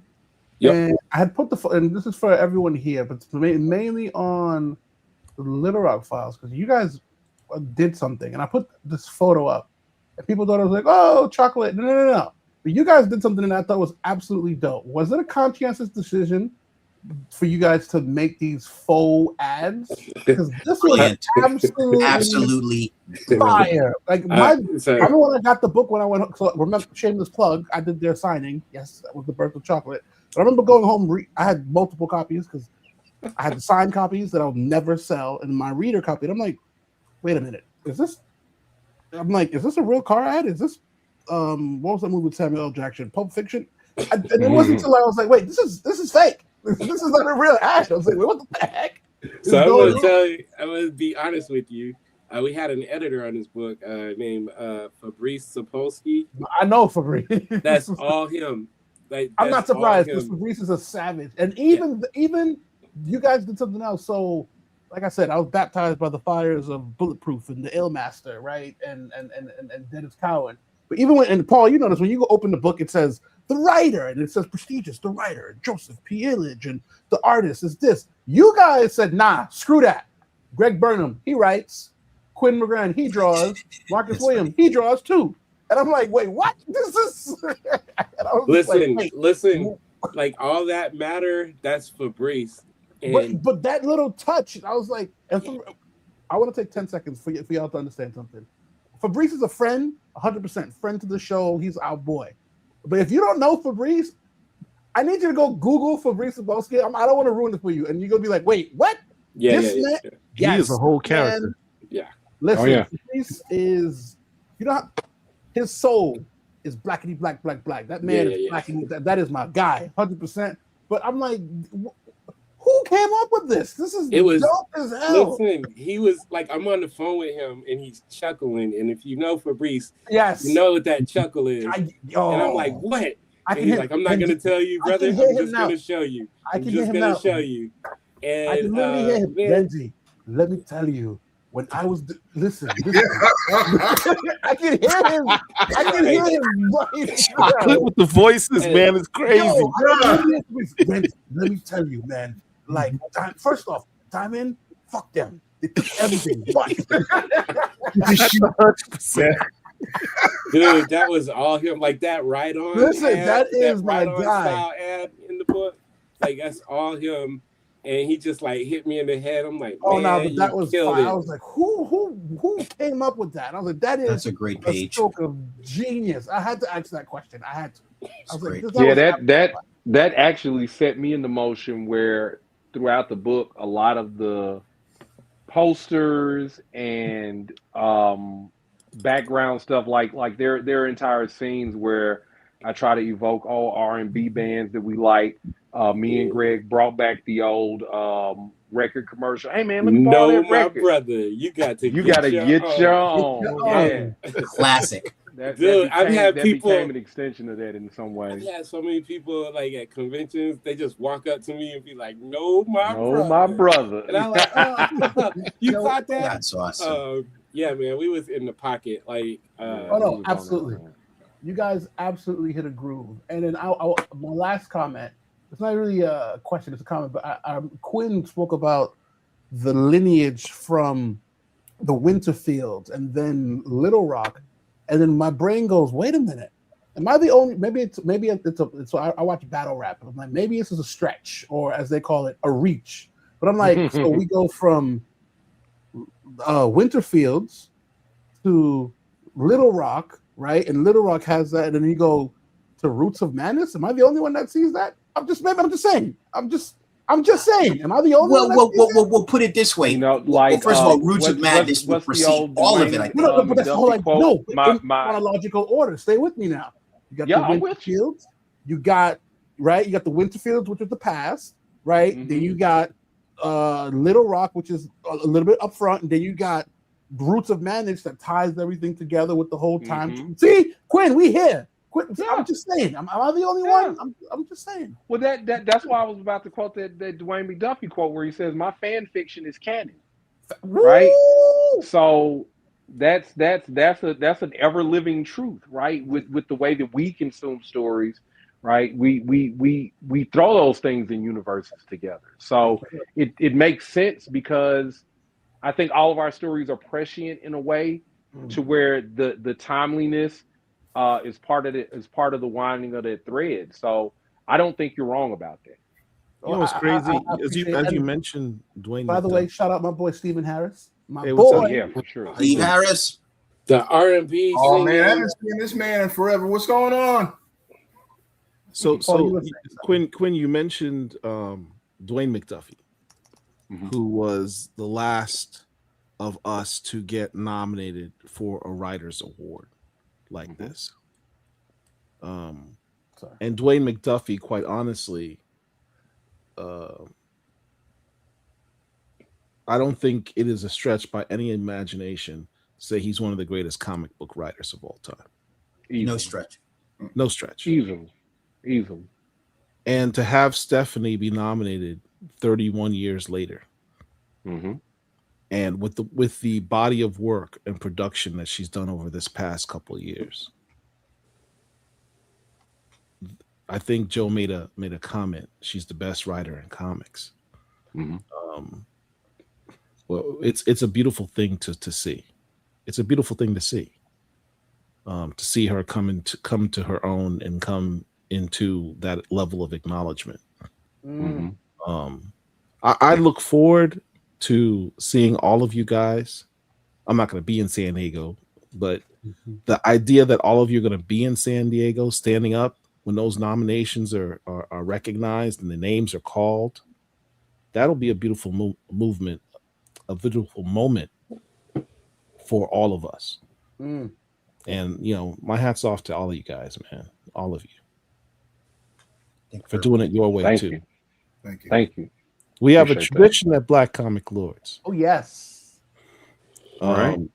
Let's start with TC Harris. TC, we have this tradition that when you come on the show, come visit with us, chop it up with us, we consider you family. So To that point, we'd like you to look at the camera.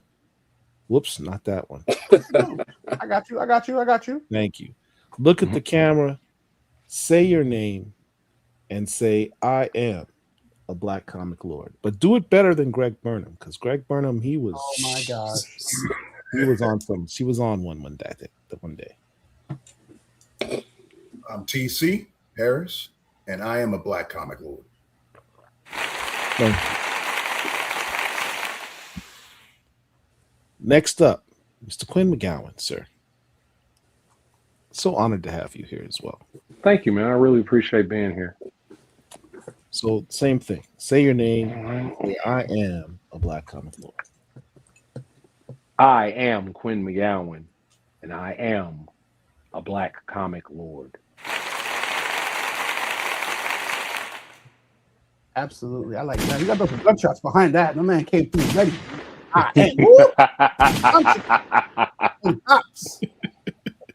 Hell yeah. When Greg Burnham did his, he had the same expression he has on his face right now. That's him. That's his expression. That's resting Greg's face. Listen, let me speak for Peach real quick.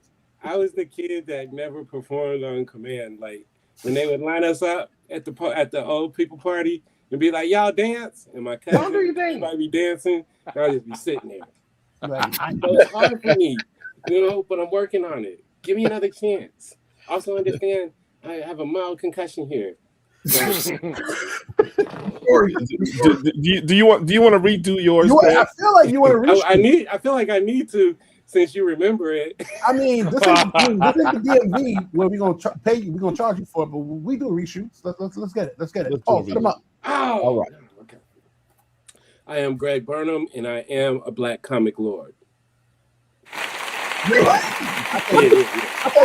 Resting Greg face, ladies and gentlemen. Start like fading it out and editing like a video or something on the way out. We're gonna have to keep doing constant reshoots. So every time, you know what, Greg? Every time he comes on, he doesn't have to just. I'm a Black Comic Lord today. Today. You don't have to keep on editing it out. It is what it is. We'll eventually get it right. Absolutely. Gentlemen, thank you so much for joining us tonight. Absolutely. Each one of you is a force within comics. Facts. Each one of you is a testament to not only to yourselves and your own craft and your own art, but to those that came before you. And we appreciate you. We appreciate you. Thank you for having me. And best of luck in July. Thank you. And again, thank you for having us on. No problem. Short notice. Before we let you guys go, before we sign off, the Illmaster, TC, Quinn, Greg, do you have anything that you like to plug? And where can we reach? Oh yeah. What y'all got coming out? Word, absolutely. So I the search for Sadaka. Yes. It just released yesterday. Signed with Rosarium Publishing. So you congratulations, man! I didn't know that. And lots of on the Amazon. It's beyond me now. So it's above me now. If you need the book, you can go to Amazon and Barnes and Noble. I like that. Let's go. How are you not telling everybody about this? What are you doing? Why are you doing that? Thing, man. I got that happening. I got Tuskegee Heirs issue 5. Listen. Like Marcus is calling me right now. Like, what you doing? Because we're trying to cross up some stuff with that. I'm working on the comic convention, Black Atlanta Comic Expo. That we're doing. So I got so many things I'm trying to plug. I think the algorithms are just like, go to hell. I ain't showing nobody any of this stuff. But I'm putting it out. You work it. It's okay. Yeah. So I'm bagging up the comics as fast as I can. Yeah, so that and then of course the Noir is the New Black. All of those are the things that are most pertinent. There you go. Quinn, perfect segue. You go, my good man.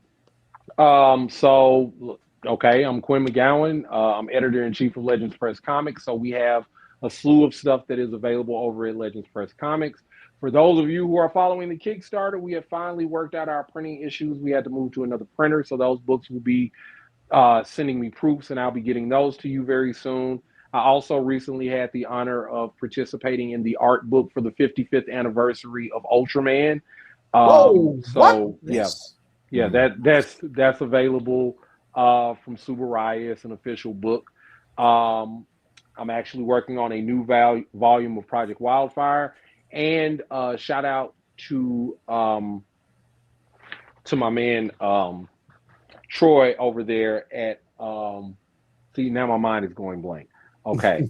So Troy Jeffrey Allen. We have a project that we're Troy Jeffrey Allen. We're doing a project together where he acquired access to these stories. So we're doing this thing inside of Afro Futures, which is his anthology magazine. I have a short in there called Children of the Elements. It's my post-apocalyptic hip-hop high fantasy graphic album that I'm working on. So that will be available. Wait.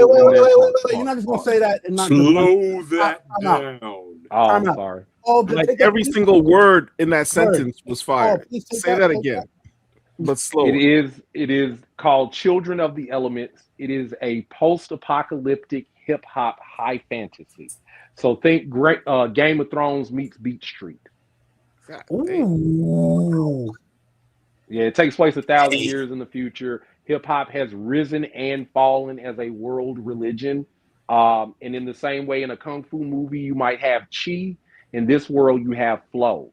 And with flow, you syncopate all of the inner sounds in your body, your heartbeat, the sound of your blood flowing. You construct a beat.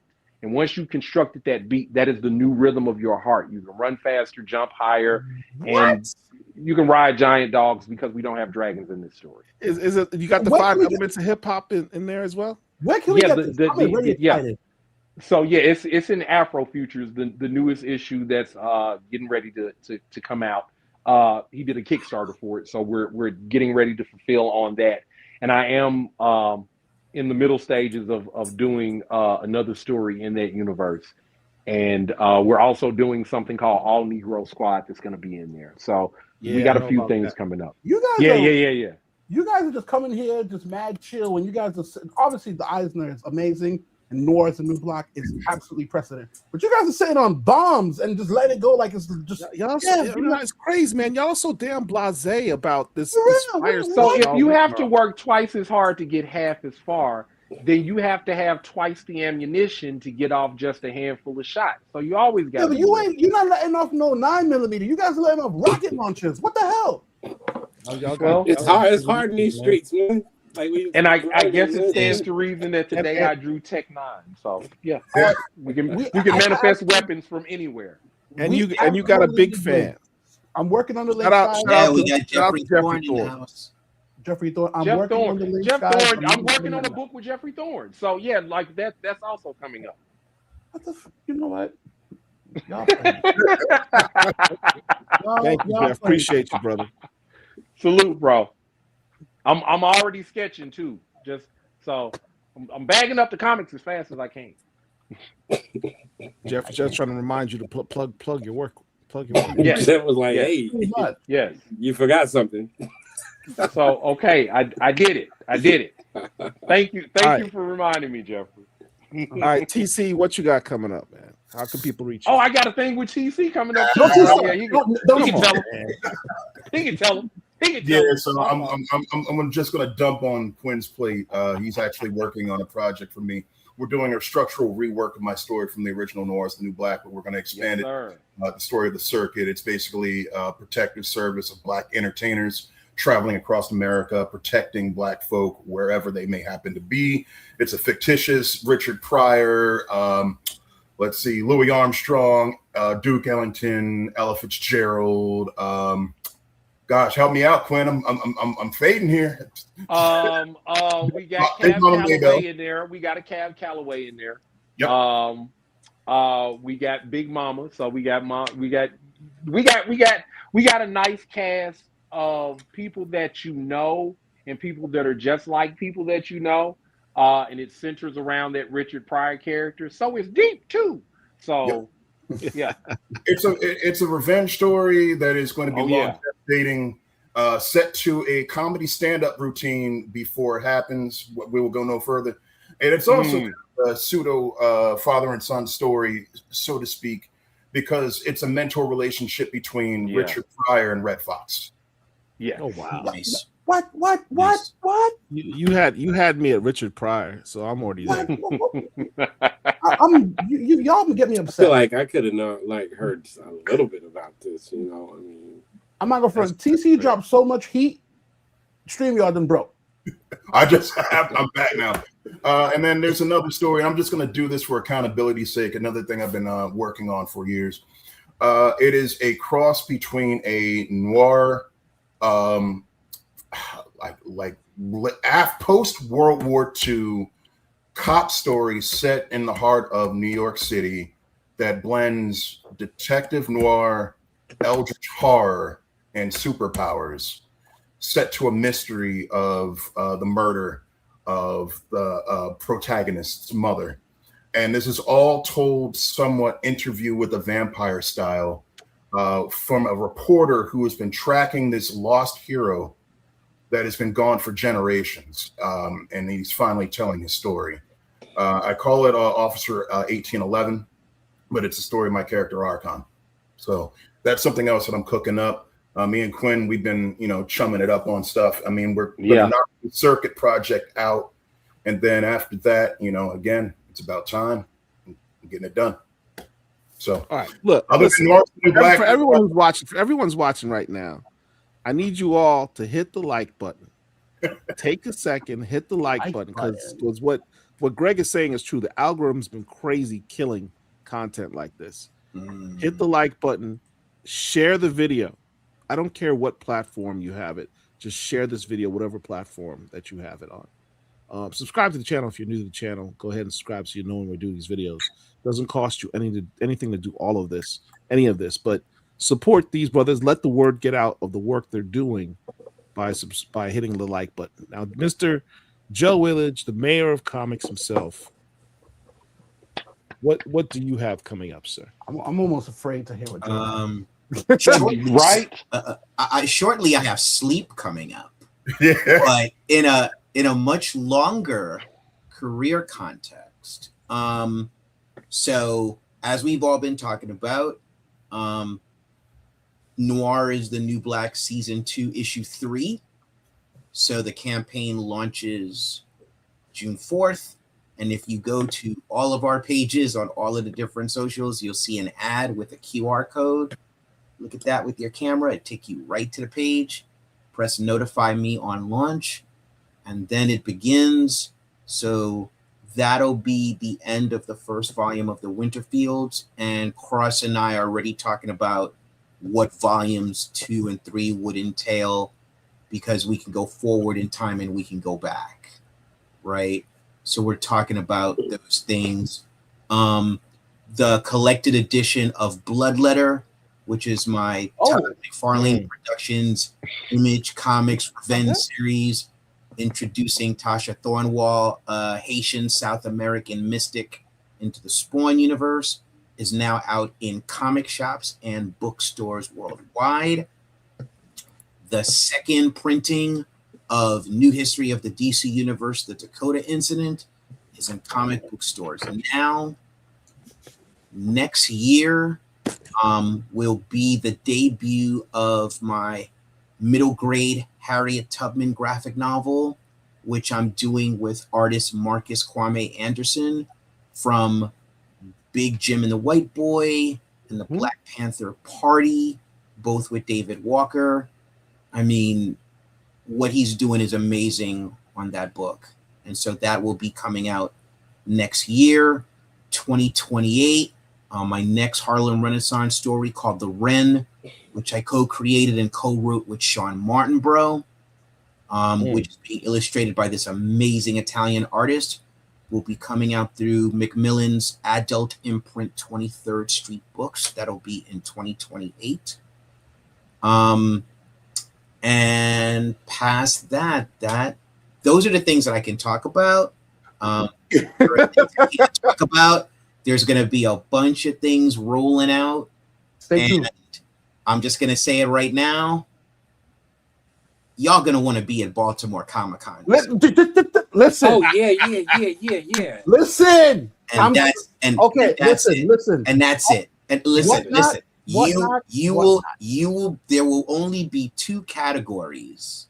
There will only be the people who are at Baltimore Comic Con 2026 and the people who were not. And we'll hear about Baltimore Comic Con 2026. Joe Pratt makes coffee. Let them know. Let them know. I don't know why, y'all, but I believe him. Are any of y'all going to be at Heroes Con?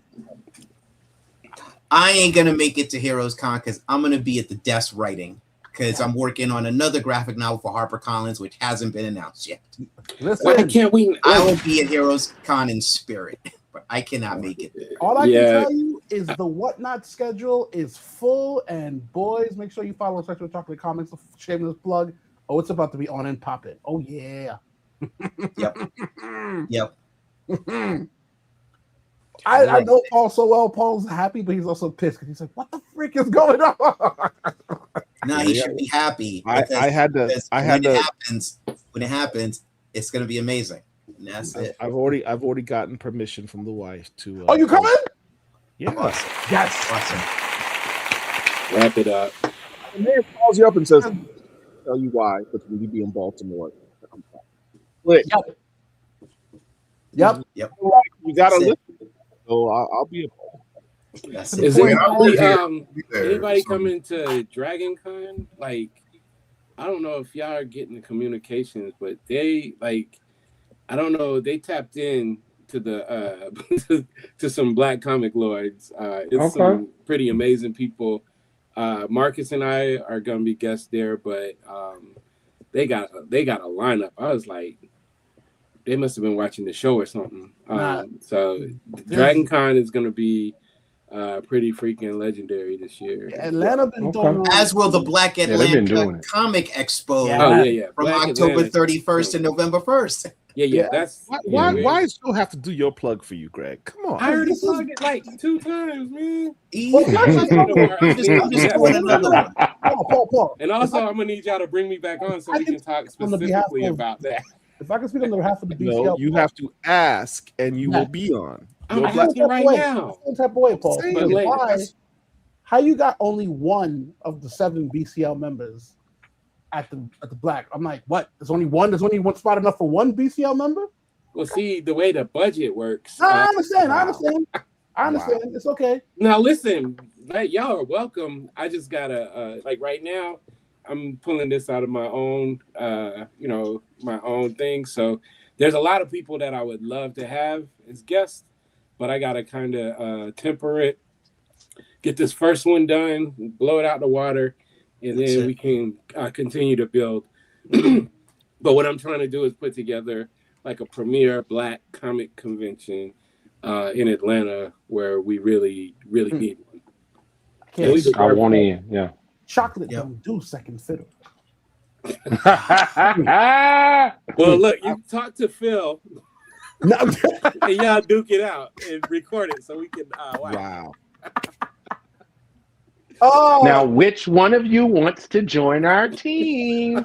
Oh my goodness. It's been awesome. Oh, the great CEO, take us home. Hold on, let me add. Oh, I've got to remove something to get something in. I got you. Let me clear some space. Go ahead.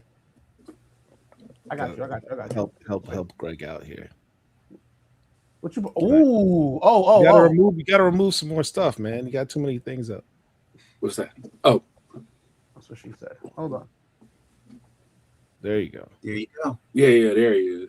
Black Atlanta Comic Expo, October 31st. Shout out to my boys. Shout out to my boy Big That's Phil. That's it. Well, I wish I could go, but you can go, man. No, it's okay. It's okay. That's all right. That's all right. I promise you could go. All right. So listen, again, thank y'all for being here, man. I appreciate each and every one of you. Best of luck in San Diego, although it doesn't matter to me, honestly, because you guys are already winners as nominees. You really are. And I know it sounds cliche. You guys are already winners. You are as nominees. What is that? You really are. Echo. And I know. I got it. All Greg, right. Greg always doing stuff. Greg always just doing something. Okay. Listen, everyone in the chat, thank you for watching. Thank you for support. You've seen a lot of dope books. You've heard about a lot of dope books. If you like it, subscribe to it. Pre-order it. Support the Kickstarters. You know, don't just talk about it. Be about it. Buy the comics, read the comics. Black Comic Lords, we got you.